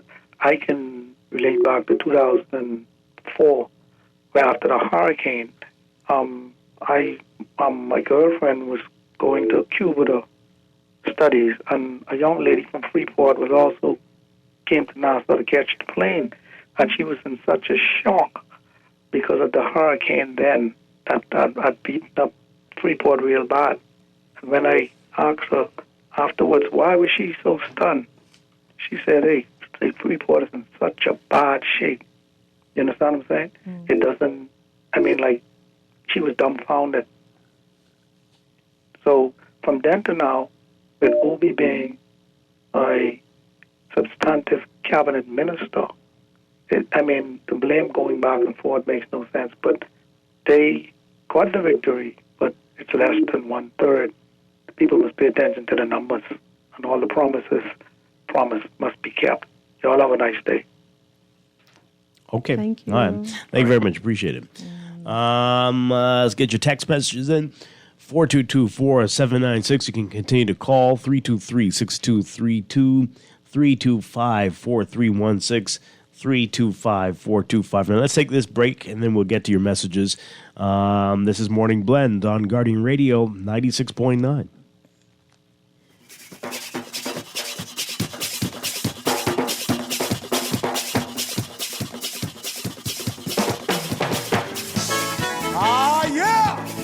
Lassito boys back, y'all. Are you ready for this? We coming for you now. Here we go. Watch it out. Mind what you do, boy. Mind what you say. Tell me who made you perfect in every single way. Stop acting like the sun just only shine on you. For everyone else's rainy day, and your sky is always blue. So don't you know that dog will bring bone, you don't bone too. The same way somebody bring you news, they could do news about you. Ladies and gentlemen, fasten your seatbelts. With the new JetBlue CIBC First Caribbean credit card, you're cleared for takeoff to a world of incredible benefits and perks. Use your card and earn up to 2 times True Blue points on everyday purchases. Get your first check back free and travel to your next vacation faster. Apply for the JetBlue CIBC First Caribbean credit card today at cibcfcib.com/JetBlue. Celebrate the holidays in style with Nassau Tiles Holiday Sale from November 22nd to 29th. Save up to 25% off select porcelain tiles, up to 30% off ceramic tiles, and 20% off store-wide on all tiles, thin set, grout, and mosaics. Our dedicated tile experts will guide you in choosing the right tile for your floor, wall, indoor, or outdoor space. Visit the Nassau Tile Showroom today at number 43 Doswell Street or call our tile experts at 322-2100 to make your dream space a reality. Doctors Hospital has reimagined primary care. We have invested to improve our health system, ensuring that accessible, affordable, world-class clinical care is closer to you. We understand that your relationship with a primary care provider shapes the foundation of your overall health. Our new modern primary care facilities are where critical diagnoses and true personalized treatment begins. With locations across New Providence, Grand Bahama, and Exuma, we invite you to experience the Doctors Hospital difference. Book your next appointment at clinics.doctorshosp.com. At Kalina, we want to be a part of your journey. Come, share your dreams and goals with us. Whether you're getting married, planning for that new home, switching careers, counting down to retirement, or simply wanting more confidence for life, we are here to listen. Let's plan for tomorrow, today. No pressure. Just a chat between friends. Visit Kalina.com and connect with an agent today. We are waiting to hear your story. Let me ask you a few questions. What's your name? Pam. Favorite food? Steak. Beer or wine? Wine. Is your money safe?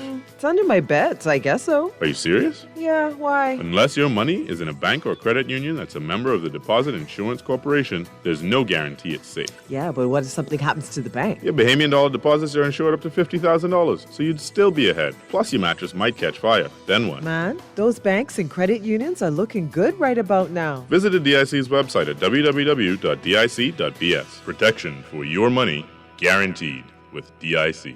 Win a vacation for two to Sandals Resort in Jamaica using your RBC Visa credit card in the RBC Gift Yourself the Ultimate Getaway promotion. Just spend $1,500 or local equivalent. Promotion ends on December 18, 2023. Visit rbcultimategetaway.com for more details. This is Guardian Radio 96.9 FM. Fresh news, smart talk, all day.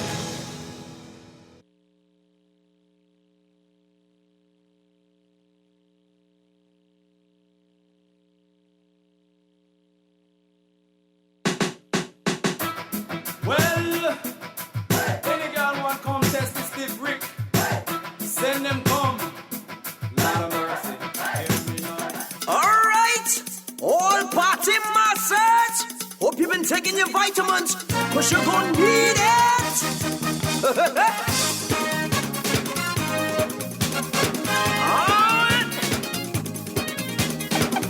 We're back here with Morning Blend on Guardian Radio 96.9. Dwight Strachan, along with Duquesa Dean on this Thursday, Thanksgiving Day. Let's see if this caller's still here, and then we'll get to your text messages. Caller, you still there? Yes, I'm still here. Good morning. You're on the air. Good morning. How are you? Doing well. You read a comment by the minister, Jobeth Covey. Yes. And I just wanted to comment because, it's really disappointing. I think that, ministers for these various constituencies, they act surprised about the derelict and the degrading manner in which these communities are in. And, to Clay Sweeting's credit, though, I know that there is a task force that has been established called the Unregulated Communities Task Force. And I hopefully that is working with the Ministry of Works to identify, the buildings in these communities that make the community look so, terrible, broken down and all of that. But, the comment by the minister just tells you how out of touch sometimes these ministers are in regards to the plight of the people in these communities. I mean, they should, you have local government in these areas. You're supposed to have a community center. What are we doing? What are we doing? Why are they so surprised?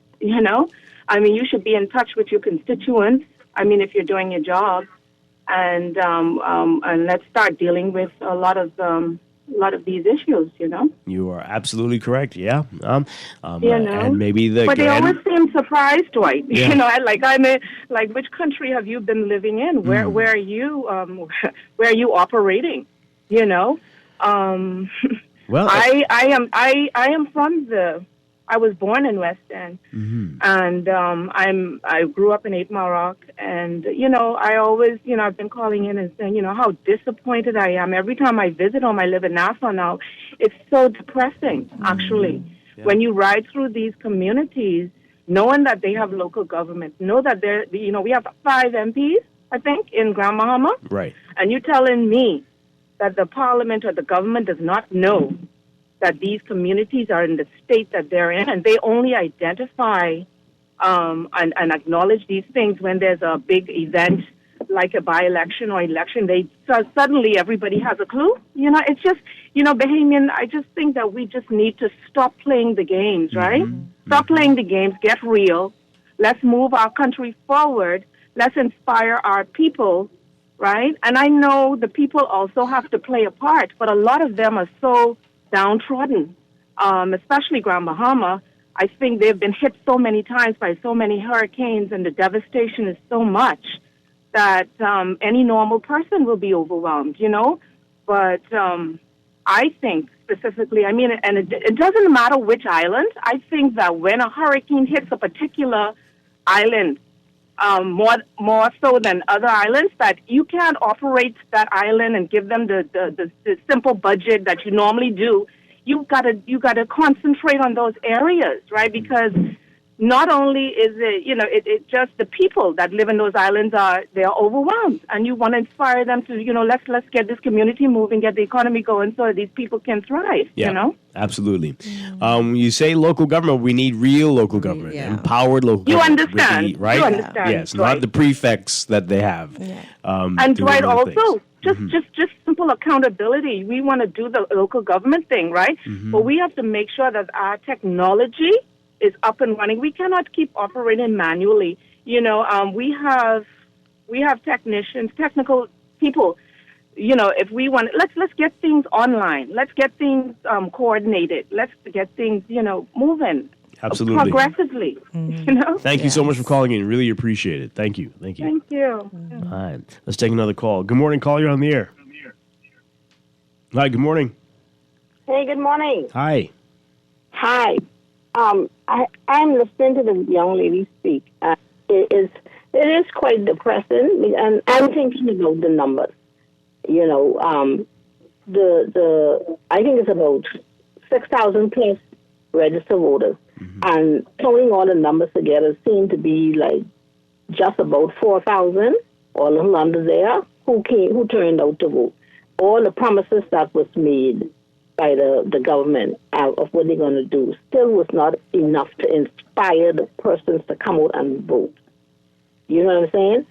And I mean, Ms. Jobad Kobe Davis, the statement she made there, I think she need to visit not just West Grand, Bahama and Bimini. She need to now visit Angleston, St. Grantstown, the usual strongholds, because all of them seem to tend to have a similar look. You know what I'm saying? That's sad. If we look at it, all of the strongholds that actually very seldom, if ever change, are all looking basically the same. That's to say something. Yes. Much. Exactly. What does that say? Thank Exactly. True words have never been spoken.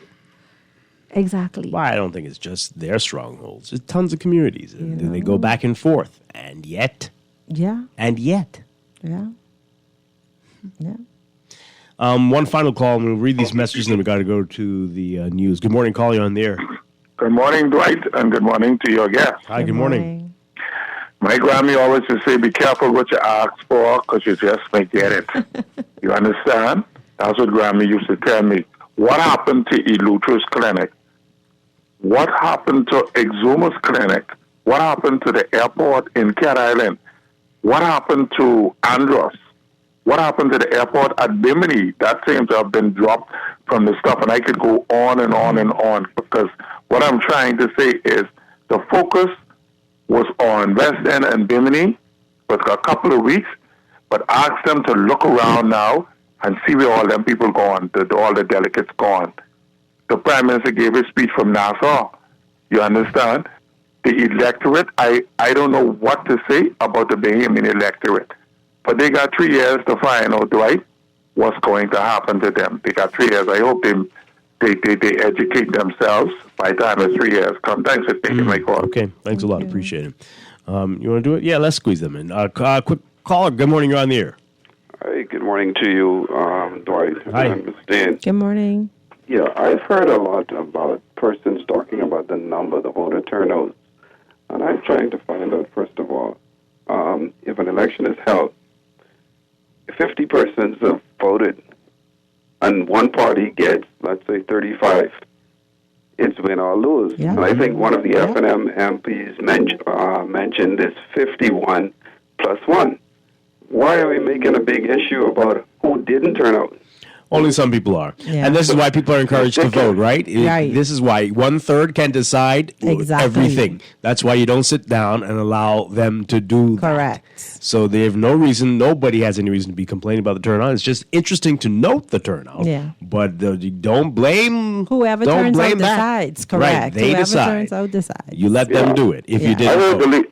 I heard the leader of the opposition, he even mentioned if the turnout was bigger, they would have possibly won or something like that. If China was bigger, they might have lost by more. Yes, quite possible. Any of those are possible. Thanks again. Yeah, thank you very much. Appreciate it. Yeah. Well, people are looking for excuses for the calls again.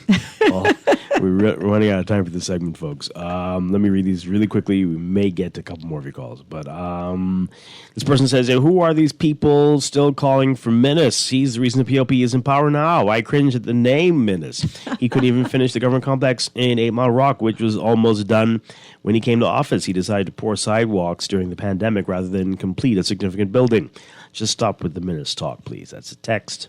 This person says here, "As an independent voter and a manager of a huge company, listening to staff and customers, the FNM must call a convention. It amazes me how many of my younger employees are preferring Hubert Minnis as leader of the FNM. We cannot bury our heads in only what we believe or like." How young are they? Like 5? Just asking a question. I don't understand. Anyway, this man can't even speak or articulate himself. Boy, Graham, I don't know who they're talking about. I hope they're not talking about the new MP-elect. Graham. Wow. Oh, boy. Okay. Anyway, poor people who continue to vote for people who oppress them deserve to remain poor. Whoa. Whoa. Wow. Yeah, but at the same time, they're not the only ones impacted. Those of us who are middle class and everyone is impacted by the results of an election, not just one class of people. I mean, that's just real. The FNM got less votes this go-round than in 2021. This is Pintar's backyard, and he couldn't muster up 48 or 49% to show the FNM is making headway.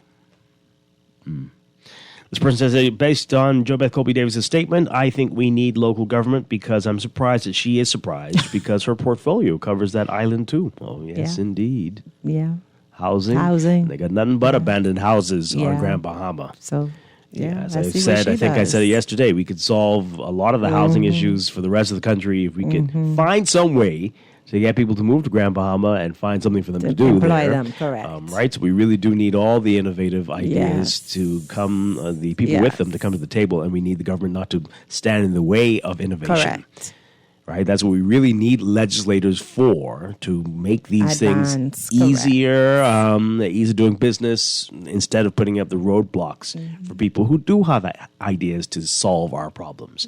But you really could. Take a drive through all of Grand Bahama, including Freeport and Lucaya.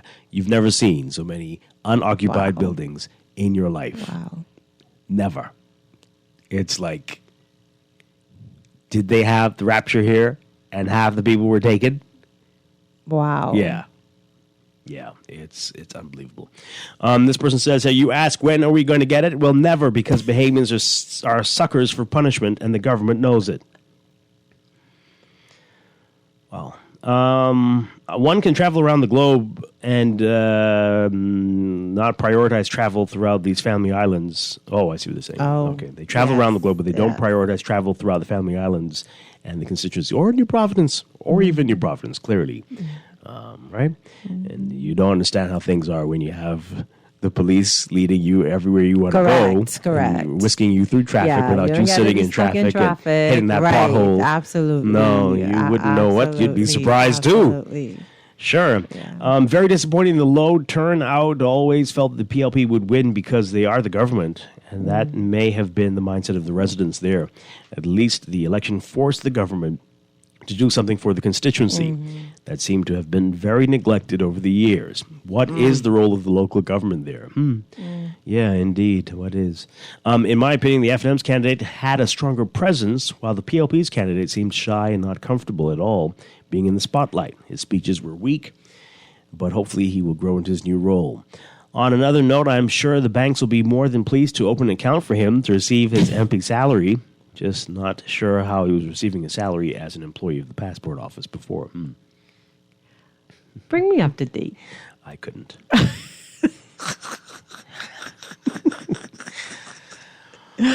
Oh, boy. This person says here, the new president of Argentina has promised to get rid of their Ministry of Innovation, but that is what we need in our country, innovation in government and innovation in how we deliver services and manage resources. We need a new constitution for the 21st century, but we continue to nibble. No existing party or even independents have advanced a grand vision for the 21st century and beyond. And this one says here, why FNMs don't stop talking about how much percent the PLP1 buy. It doesn't matter. It shows that the people are not buying what they are selling. A win is a win. Okay. Unregulated and derelict are two different things. Unregulated is an illegal shantytown. Derelict is Bay Street, where low or zero economic activity leads to blight. Well, we do well in both. We thrive in both, it seems. So, yeah. Okay. Oh, boy. Okay. And one final message here. We have to... Oh, boy. I'm not going to read that one. Yeah, we'll pick this up. Yeah, let's go to the news. Callers, we got to go to the news, and we're going to get to our guests, and then we may, in our final few minutes, have some time to revisit this. But this is a very interesting morning. Morning Blend on Guardian Radio 96.9. Stay with us.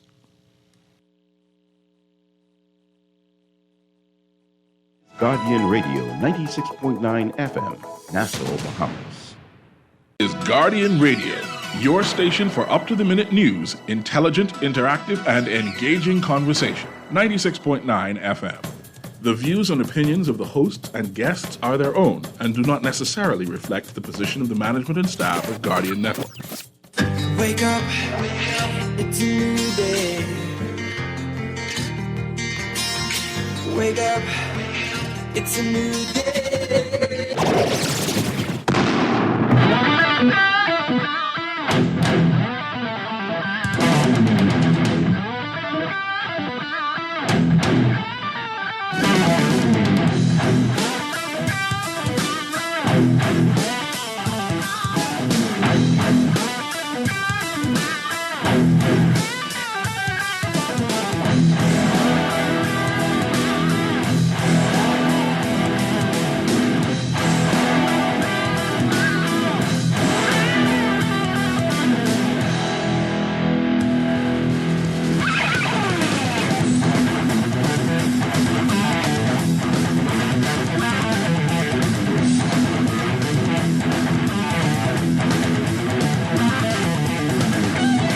Good morning and welcome to Morning Blend Business on this Thursday, November 23rd, 2023. Welcome back to our Morning Blend listeners. Once again, I'm Dwight Strachan along with Dwight Dean, and we'll get back to the politics a little bit later in this show, the final few minutes. But this morning, we're very pleased to have another one of our segments with Deltec Bank. Over the past few weeks, we've been meeting the finalists in their DIYE, the Deltec Initiatives for Young Entrepreneurs. And this morning, to tell us all about it, we're very pleased to have from Deltec Bank, Patricia Clark.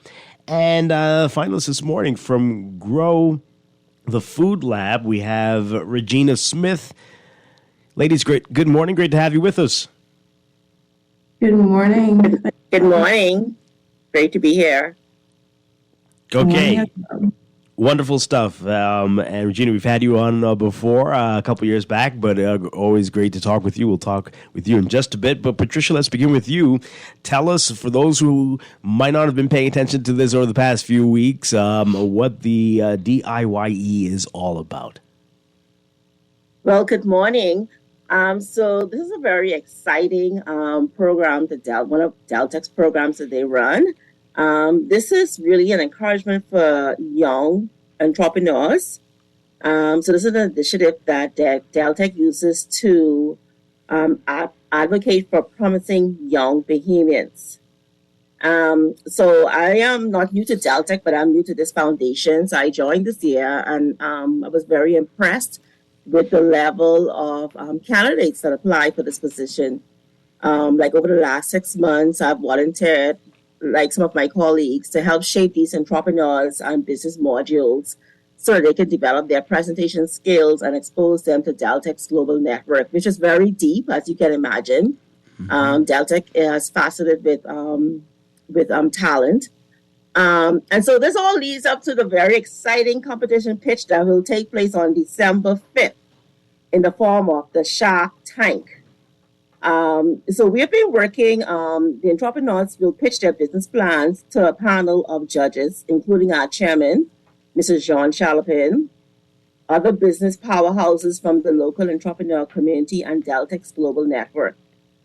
The most successful 15-minute pitch, it's a short pitch, will win $10,000 from the foundation and a 1-year mentorship program.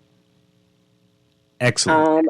Yes, and so we've had 6 finalists. It was we had a deep pool, and we came up with 6 finalists. It wasn't easy, I must tell you, but it's a very impressive group of finalists. Okay, remind folks, we've met most of them already now, who those finalists are and the companies they're with. Okay, so we have Mr. Michael Johnson of Blue Water Organic Farm. This is a shrimp farm based in Grand Bahama. And then we have Regina Smith and Katisha Ward, who are with us this morning, from the Grow the Food Lab, a culinary hub for Bahamian chefs, farmers, and manufacturers. And then we have an artist, Renbert Montemore of RGM Wayne Head Productions.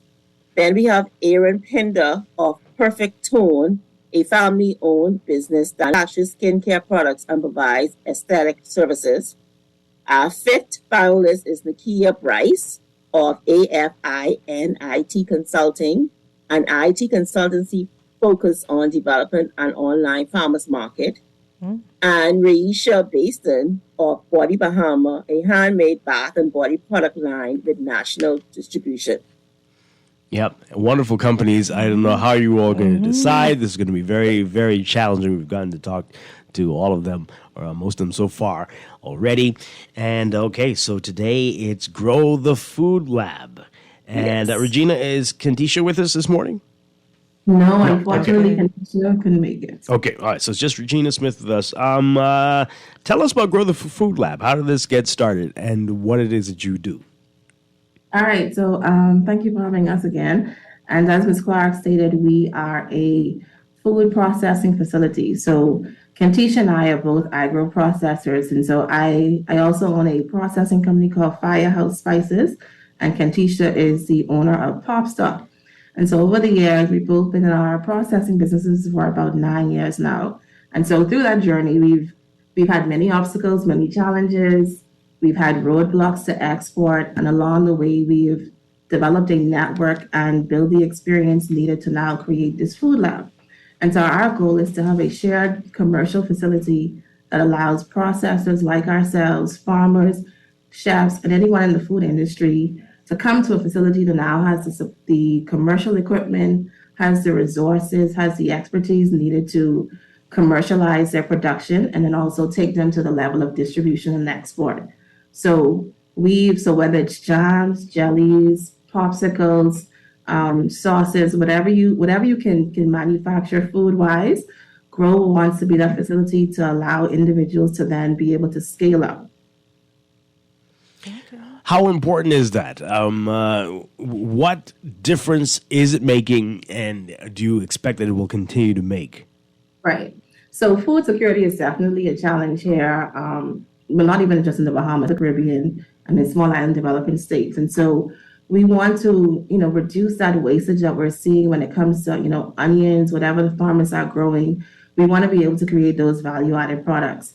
And so when you look at home-based businesses here in the Bahamas and those products that we're traditionally buying now, we're putting a lot of faith and trust in the conditions that these products are manufactured in. And so it's not knocking home-based businesses. It's actually allowing them a space to now scale up their businesses. And so it's important to have those food standards to ensure that what goes into your product is safe for consumption as well. And so we want to be able to take those individuals like ourselves and businesses like us to the next level. And so Grow is seeking to provide that type of space for individuals to come together to cook, connect, create, and just create this community of food entrepreneurs. What's the response been like so far? We have, every morning or every evening, there's either a phone call or an email coming in saying, when is the facility going to be open? Is it open yet? And so from our last conversation, the last time we were on radio, we've been able to secure 3 acres of land from the Ministry of Agriculture, as well as just recently signed our lease agreement with BAIC. So we now have a 2,000 square foot facility actually located in the industrial park on Soldier Road. So right now we are in the process of renovating the building. And so we're seeking, corporate sponsorship and also donations and volunteer assistance. But right now we are focusing on getting this facility as our phase 1 and having that open by early next year. And this is going to be the first phase that allow individuals to now come into the space, see the commercial equipment, work along with our partners.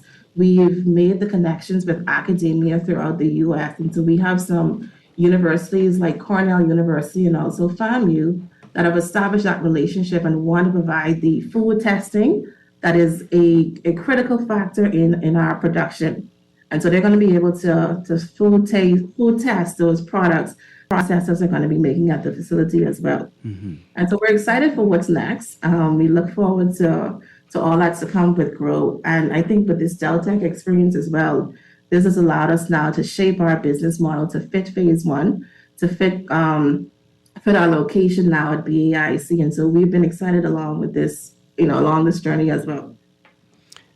Okay. So Duquesa has a puzzled look on her face. Yes, You might need to break this down a little more for some of our folks who aren't quite understanding exactly what you're doing, Regina. Yeah, I'm not able to really see it. So I'm trying to you getting a facility and inviting people to come use the facility to grow products or to do exactly what? That's the part that hasn't connected for me. Mm-hmm. I've got you. So Duquesa, imagine yourself, your family and friends have told you that you make the best barbecue sauce ever. Mm-hmm. And so you're making this barbecue sauce in your kitchen on a daily basis. And you start 5 bottles a week. Now it's up to 20 bottles a week. Mm-hmm. And so you're a small scale producer. You're home processing and making this barbecue sauce. And your goal is to now potentially get into a food store or to enter into the distribution market or the commercial market. Okay. And so what will happen is you will walk into Grow at BAIC on Soldier Road at the facility, and we will take you along that journey of taking your product from a home base, 5-day, potentially shelf life, to now a food safe, stable, a shelf stable product. Mm-hmm. And so you'll be able to now commercialize it. So when it comes to packaging, the right labels, ensuring that it's manufactured in a safe and clean environment, we're going to assist you with that.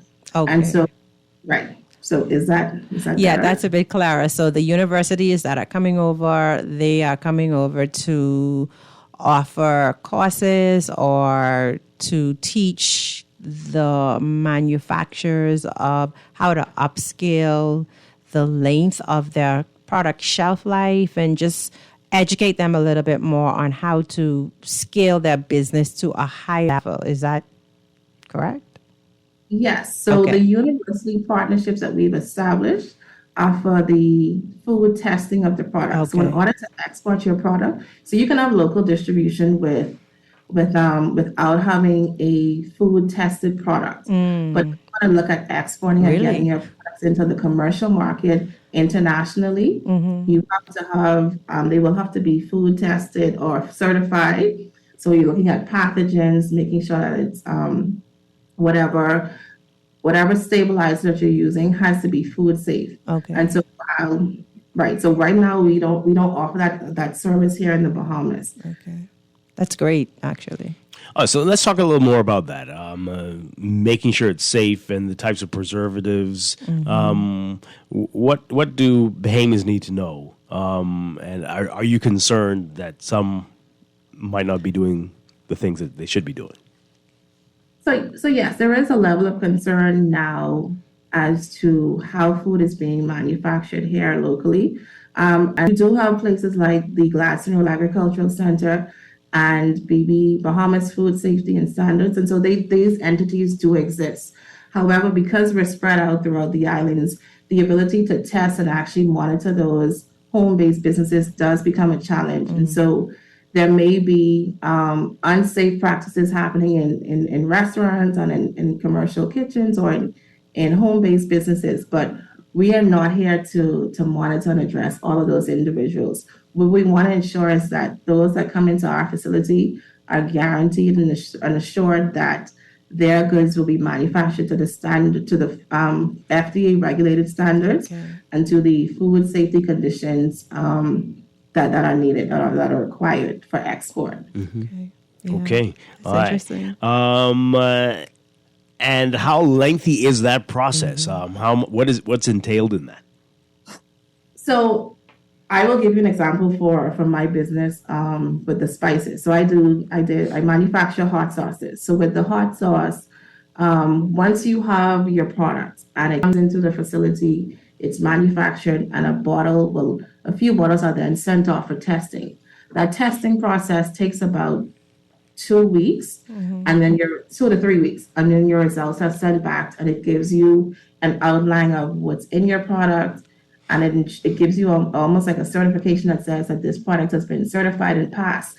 And so now, once you export again, you attach your passing certificate along with your product, and it is then seized by the U.S. Food and Drug Administration. It goes straight to the distributor, and then you're able to distribute accordingly. And how often are you required to do the testing? This testing is an annual testing. So what happens is with products, once your product has been tested and certified, you don't need to recertify that product as long as the recipe stays the same. However, with the facility, as long as the facility is registered and then certified, any goods manufactured in that space is considered safe. So by us having a facility now, the confidence or the consumer confidence in this product has actually increased. So once you come into the facility, come into Grow Lab, you manufacture your product there, you're actually able to then distribute it as soon as production is done. And you have the capacity to do multiple manufacturing at one time. That's okay. So with the space, it's actually split into two. So we'll have two shared spaces where someone that's making hot sauce on one side, and then someone that's making jams and jellies on the other side. Okay. Okay, and how many different manufacturers can be in there? So at this time, there will be two manufacturers. Just the two. Okay, all right. Wonderful stuff. All right, so we got a call. We're gonna get to the caller in just a bit. But we know the big prize here is the $10,000. So Regina Smith, how will Grow the Food Lab use this $10,000 if you win? So when we win. When you win, yes. Like we said, we are in the process of renovating the space, and so that does come with a high cost. But the funds will go towards renovating and outfitting the space with the commercial equipment. As you know, commercial equipment are very expensive, and so this will definitely assistance to the company. Rather than us buying 10 dehydrators for $20,000, we now have one dehydrator that can be used by many. Excellent. Yeah. Wow. Okay. Sounds really good. We've got a caller. Good morning, caller. You're in Morning Glen Business. Hey, Dwight. Hi. Morning, sir. I just calling you to give you some heads up, right? I don't know if you know. Is this related to what we're talking about right now? Is this related to what we're talking about right now? No. It's more important than that. Okay, so let's put you on hold, though, just so we can make the right guess. Listen quick. This is going to be quick. This doesn't sound good. I just want you to know that they didn't play the news, 9 o'clock news. Yeah, we are aware. We are having, there's a technical issue. Okay. I'm sorry. Yeah, I'm really sorry. Right. Thank you. Hi. Thank you for that, caller. We're trying to sort that out. Yeah, and, thank you. Stay tuned for it at 10. At 10. So we got the technical glitch worked out. Yeah. Okay. So you'll be able to buy one of your dehydrators. Is that what you said, Regina? Okay. What type of other equipment would you need just for information purposes? Like you need the dehydrator. What other equipment do you anticipate having in the facility? Dehydrator, commercial mixers, an industrial stove, industrial oven, slicers, you name it. And so what's going to also happen is we'll also have a renter section. So the smaller items like a blender and mixer, we will have where individuals can be able to rent them during their time in the kitchen space. Okay, so they could rent the space and then rent the equipment. So there's no right. There's like everything you need will be right there. Your space and everything you need to manufacture what you're looking to manufacture. Yes, ma'am. Okay. Okay. Wow. So give us a timeline. What you're hoping, where you're going to be a year from now, 5 years from now, and beyond for Grow the Food Lab. So one of our goals, and so we've actually received quite a bit of phone calls. This, it's Thanksgiving season, and so individuals have been asking to use our space, or if the space is ready to prepare for Thanksgiving giveaways. And so next year, God's Fair, we want to be able to be in a position where we can partner with some of these corporate entities and be the host for a Thanksgiving giveaway. We want to have the facility up and running with individuals and processors coming in, using the space, but then also allocating this time for a Thanksgiving, to host a Thanksgiving giveaway for the community. Okay. All right. And plans to expand beyond the space that you will have eventually? Yes, definitely. So like we stated earlier, this is phase one. Okay. And so the 3 acres that we've received from the Ministry of Agriculture, we want to be able to open up a food testing facility down there as well on Gladstone Road. So rather than us taking our products out of country for testing, we want to be able to have a facility that now has the equipment, has the resources, has the expertise available to test in-house and test in-country as well. And also be a testing facility for other products throughout the Caribbean as well. So we definitely seek to expand to a larger facility for phase 2 and phase 3 food lab. Excellent. Wow. Okay. So, Patricia, you said it. It's like Shark Tank, and that's a high-pressure environment. Let's talk about it, what the finalists are going to be required to do on pitch day and how this is all going to play out. Okay, so each of them will have a 15-minute pitch. We've been working with the candidates in different groups. I've dealt with Regina Lowe's at the beginning, but I'm actually working with a few other candidates. So we've been working with them to get their pitch together, and any help that they need, anything that they bounce off of us, so that they can be comfortable and prepared as they can be in front of these judges. Mrs. Strachan, I can tell you, I am glad I'm not a judge because this is going to be a very, very competitive, and they're all just unique in their own way. We have a very good pool of candidates here. Okay. Wow. Okay. And how soon do you think a decision is going to be made after the pitches are made? Will the judges come up with the winner? Actually, we are thinking that if it's not on that day, at least a day or two afterwards, but within that week, we will be announcing the winners. So it might not be that night. Yes, it might, just as well as it might be. Within that week, we know for sure it will be announced. Is there a prize for runners-up, or just one person takes all? Well, as it's planned now, it's just one person take all. But they're going to be in the front of some very well seasoned judges, business people. So, another thing, to me, I look at it as a good way of exposure also, right? So I think they all come up winners. I'll be honest with you. Are others able to attend like this pitch night? Is there an audience or just judges? Judges and the committee will be there, of course, to help with whatever's needed. Okay. Yes. Okay. And Regina, for this, how are you getting ready for the pitch? How are you feeling right now? We're definitely excited for the pitch. We are working on our pitch deck as we speak, and we look forward to December 5th. Best of luck to you and all the candidates. One final thing for manufacturers out there, somebody who has, as you said, they've been told they've got the best barbecue sauce or a rival to your pepper sauce. What advice would you give them and they want to expand beyond just giving bottles to their friends and family, and really do want to get into manufacturing, what would you say? My advice would be stick with it.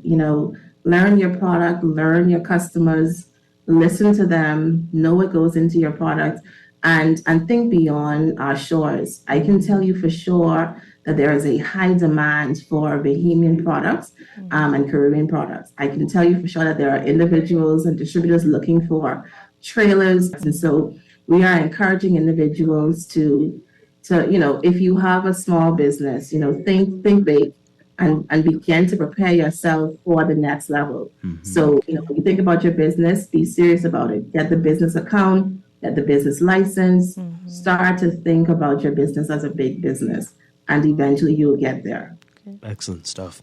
And Patricia, for those listening, they've been hearing the series, hearing the finalists come on every week, and they're like, I want this for my business. What do they need to do to be a part of the next cohort next year?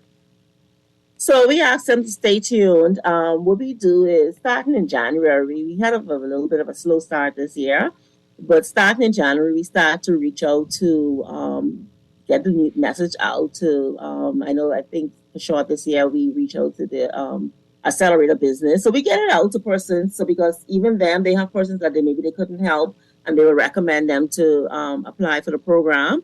So we ask people to keep your ears to the ground. We send out communication. We have it because we really, really love to invest in these young people. Okay. Wow. Okay. Great stuff. And so we send the application, and whatever we require, they send back, and then we go through the process of interviewing everybody, and then we do the shortlisting. And we do have some talent in this Bahamas. Absolutely. I am very impressed with it, and I'm happy for that. Absolutely. Wishing you all the best, Regina and Kentisha with Grow the Food Lab. Everybody else who participated, wishing you the best, and good luck to all of you. And this is exciting. And Deltec Bank, keep up this wonderful initiative, the Deltec Foundation. Great stuff that you're doing. Again, it's the Deltec Initiatives for Young Entrepreneurs. We've met them, and I'm looking forward to what comes out of this. Yeah, be sure to come back with the winner, and let's talk all about the process. Next I'd month. love to know who the winner is. Absolutely. Yes, in 2 weeks' time, we hope to be announcing, because it's in a week and a half. So within 2 weeks' time, we're hoping to come up with our winners. I'm excited. Yeah. Okay. Regina Smith, again, good luck to you, and all the best with Grow the Food Lab. Yes. Again. Okay. All right, Patricia Thank Clark. you, Dwight. Thank you. Thank you. Take care, guys. All right, Take care. We're going Bye-bye. to take a break and be back with more Morning Blend Business here on Guardian Radio. And the 9 o'clock news. At 10. That's coming up at 10 o'clock. Stay with us, folks.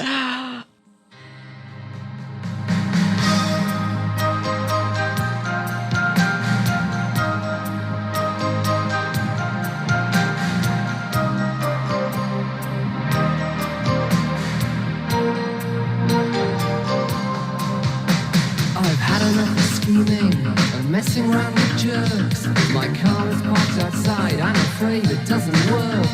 I'm looking for a partner, someone who gets things fixed. Ask yourself this question, do you want to be rich? I've got the brains, you've got the looks, make lots of money. You've got the brawn, I've got the brain. Let's make lots of money. You got the brawn, you got the brain. Earning zero interest on your savings at the bank? With as little as $100, you can start earning interest on your money while you're sleeping, eating, or standing in line at the bank with the CFAL Savings Express Plan. Ready to invest? Start by putting $1,000 into our mutual funds and earn interest there too. Because at CFAL, your interest is our interest. Visit CFAL.com to start now. CFAL, growing wealth for future generations of Bahamians. There's a new electric vehicle in town, the Jack brand of SUVs, trucks, sedans, and commercial vans, available only at Easy Car Sales, home of the fully electric vehicle. For a powerful, smooth ride at a fraction of the cost to drive, leave the pump behind and hit the road with Jack. Visit easy242.com to see our brand new Jack models and drop into Easy Car Sales for a test drive. It'll have you singing. Hey, and don't you pump gas no more. What the? Ooh, sorry, it's 4 a.m. What you doing? The CVS Bahamas Black Friday sale coming up November 24th and doors open 5 a.m. I doing a dry run because I won't be the first in line. They gonna have over 50 items on sale. Now, you know I used to run track. Let me do a couple stretches. We gonna have to do a relay to cover that whole store. Don't miss the Black Friday sale. Friday, November 24th at CVS Bahamas. Southwest Plaza location only.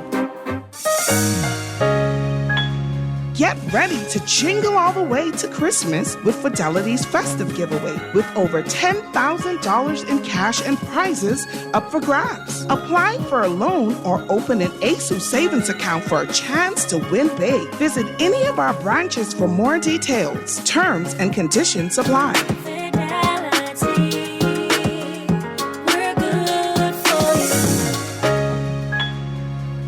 Join the Bahamas Chamber of Commerce, SBDC Bahamas, and Alive Business on Saturday, November 4th from 10 a.m. Crypto Aisle on East Bay Street. See what's new, sample products, demo services, and shop from a variety of businesses throughout our local communities. We hope to see you at Trade Expo 2023 on November 4th. Admission is free and the event is family friendly. For more information, call the Bahamas Chamber of Commerce at 322-2145. What the? Ooh, sorry, it's 4 a.m. What you doing? The CVS Bahamas Black Friday sale coming up November 24th and doors open 5 a.m. I doing a dry run because I won't be the first in line.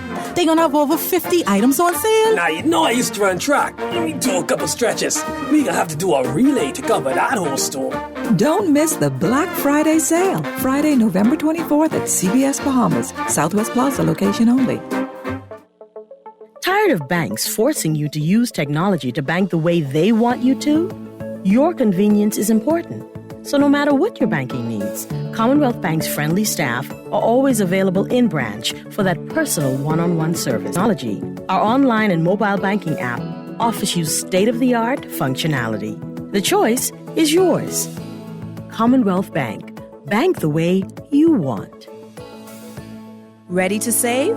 You can put $100 into the CFAL Savings Express Plan and make sure your money keeps growing. Earn interest on your savings while you're sleeping, eating, or standing in line at the bank. Ready to invest? Start by putting $1,000 into our mutual funds and earn interest there too. Because at CFAL, your interest is our interest. Visit CFAL.com to start now. CFAL. Growing wealth for future generations of Bahamians. What would you do with extra cash? Plan a trip. Overhaul my wardrobe. With CIBC First Caribbean, you can get comfy with savings on your mortgage costs. Buy or build your home or switch your mortgage to us and get up to US $1,000 off the loan application fee. Up to US $2,000 off home insurance. With up to US $10,000 towards switching costs, your pockets will be comfy too. Visit CIBC FCI Comfy for more information. Conditions apply. This is Guardian Radio 96.9 FM. Fresh news, smart talk, all day.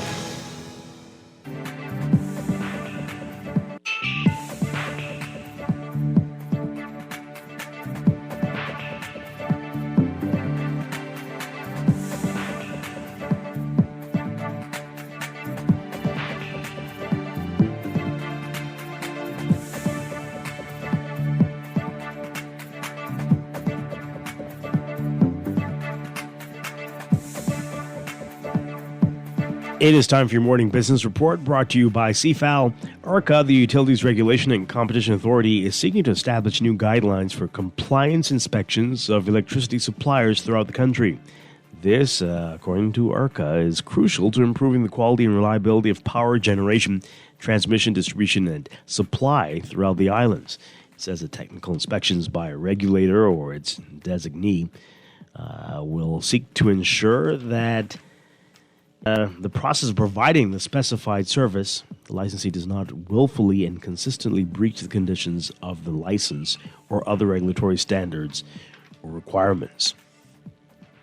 The Bahamas National Statistical Institute, the BNSI, explained in its latest publication that inflation rose by 0.2% in August compared to July, when there was a 0.6% increase between July and June. The BNSI explained that housing, electricity, water, and gas, furnishings, and household equipment saw the largest increases, reflected in the price of items purchased in the review period. On a month-to-month basis, the categories of housing, electricity, water, and gas, along with furnishings and household equipment, saw increases of 0.8% and 0.5%. Meanwhile, health, clothing, and footwear saw declines of 0.9% and 0.4% for the month of August when compared to July 2023.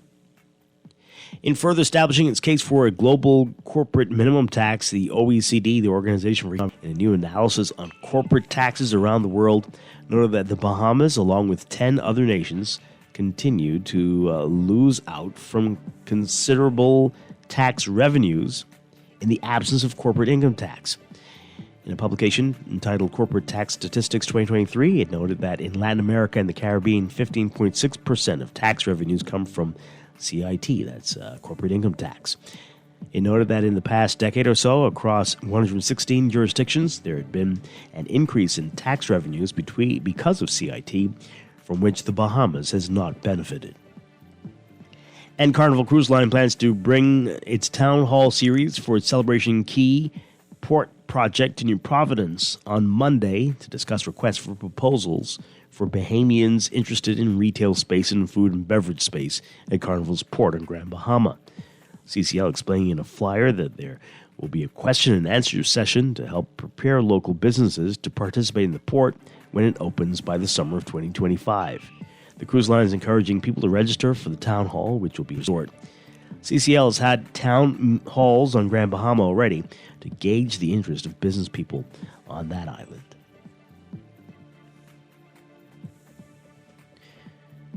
Overseas, retailers kicking off the unofficial start of the holiday shopping season on Friday with a bevy of discounts and other enticements, but executives are growing concerned with a spending slowdown that could temper sales on the day after Thanksgiving and well throughout the holidays. Shoppers, powered by a solid job market in the U.S. and steady wage growth, had demonstrated a resilience that confounded economists and ran counter to sour sentiments expressed in opinion polls.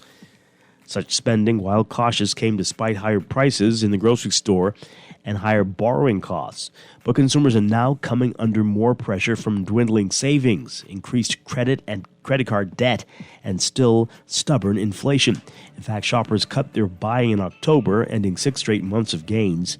Shoppers have gotten some relief from easing inflation, but many goods and services like meat and rent are still far just 3 years ago.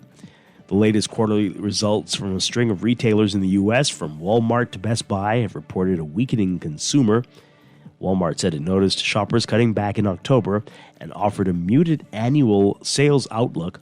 Best Buy, the U.S.'s largest retailer, said shoppers are trading down to cheaper TVs. And Target said shoppers are waiting longer to buy items. Instead of buying sweatshirts or denim back in August or September, they held out until the weather turned cold. Even luxury retailers are noting their shoppers are feeling pinched.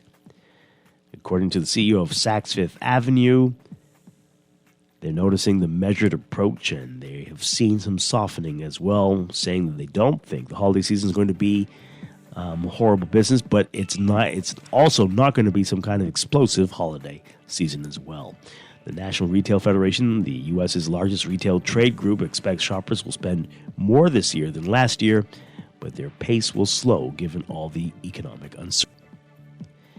In your Market Watch, recapping trading on the BISX from Wednesday, your market movers, Galena Holdings moving 100 shares, closing at 10.20 unchanged. Focall moving 6,308, up 14 cents, closing at 4.64. Consolidated Water up 7 cents, closing at 7.16. Emera Incorporated down 5 cents, closing at 8.62. The BITSIX All-Share Index closing at 2,904.56, up 0.16. That's your Market Watch, and that is your Morning Business Report, brought to you by CFAL, growing wealth for future generations.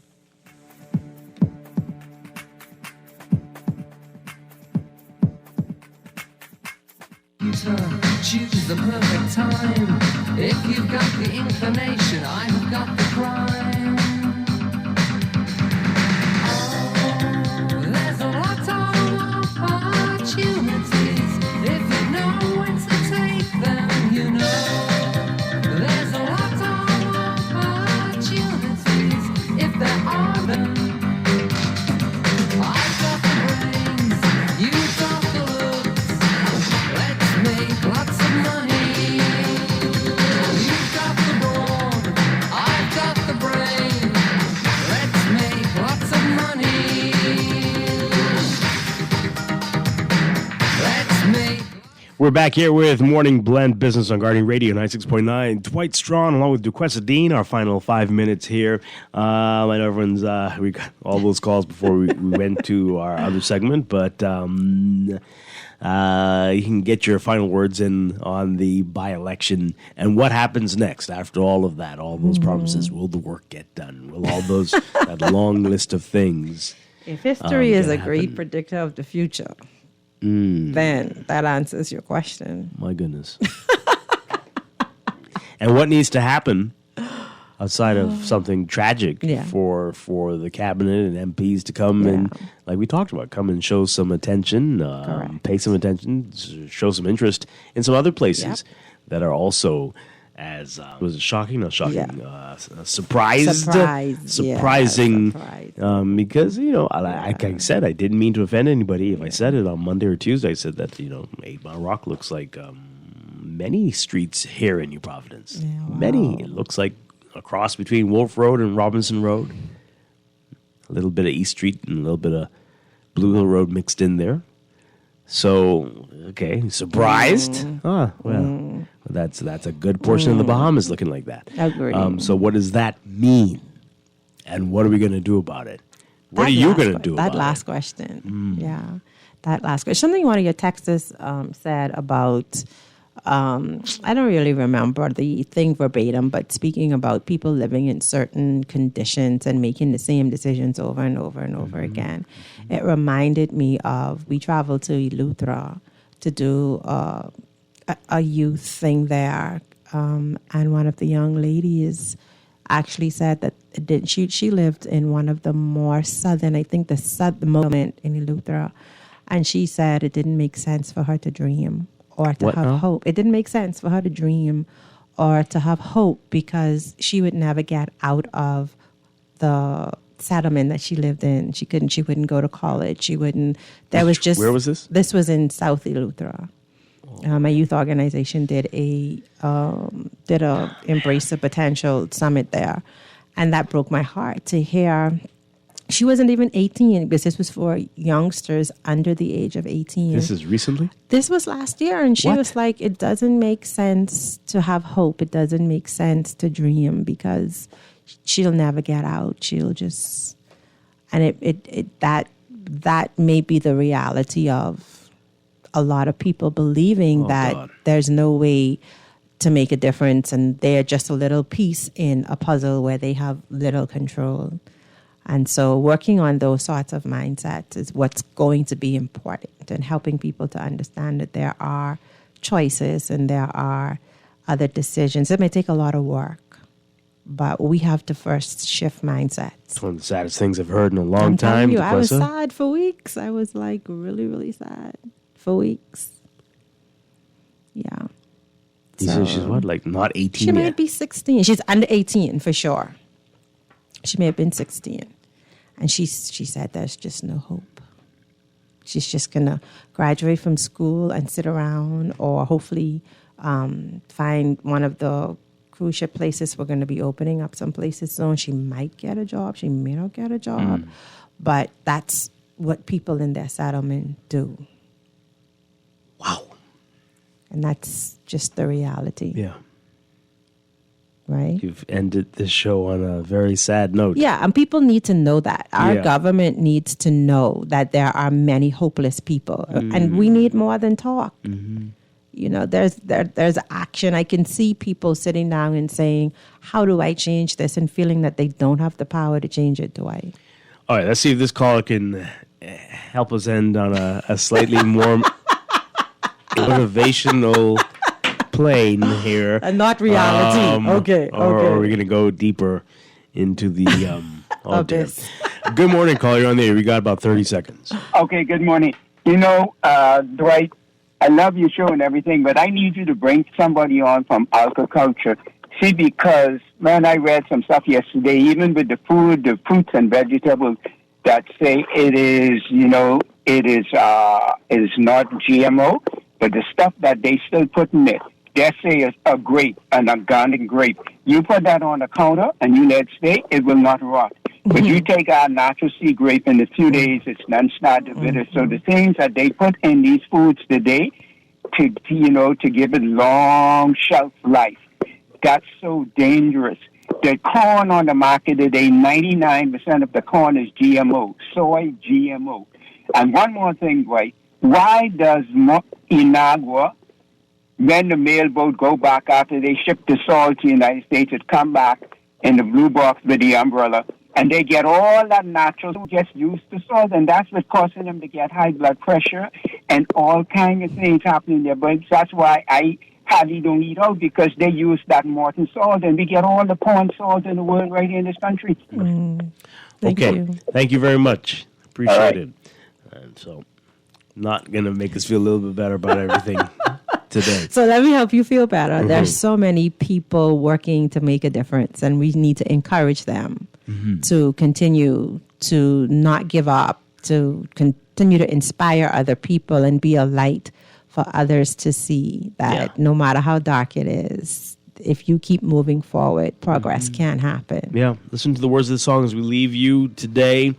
Duquesa Dean, thank you so much for being here with us this morning. Had fun. Thank you for having me. I'll see you again next week, and I'll be back tomorrow morning. We're going to be live at CBS Bahamas for Black Friday, and hope you come out there and shop and join us, say hello.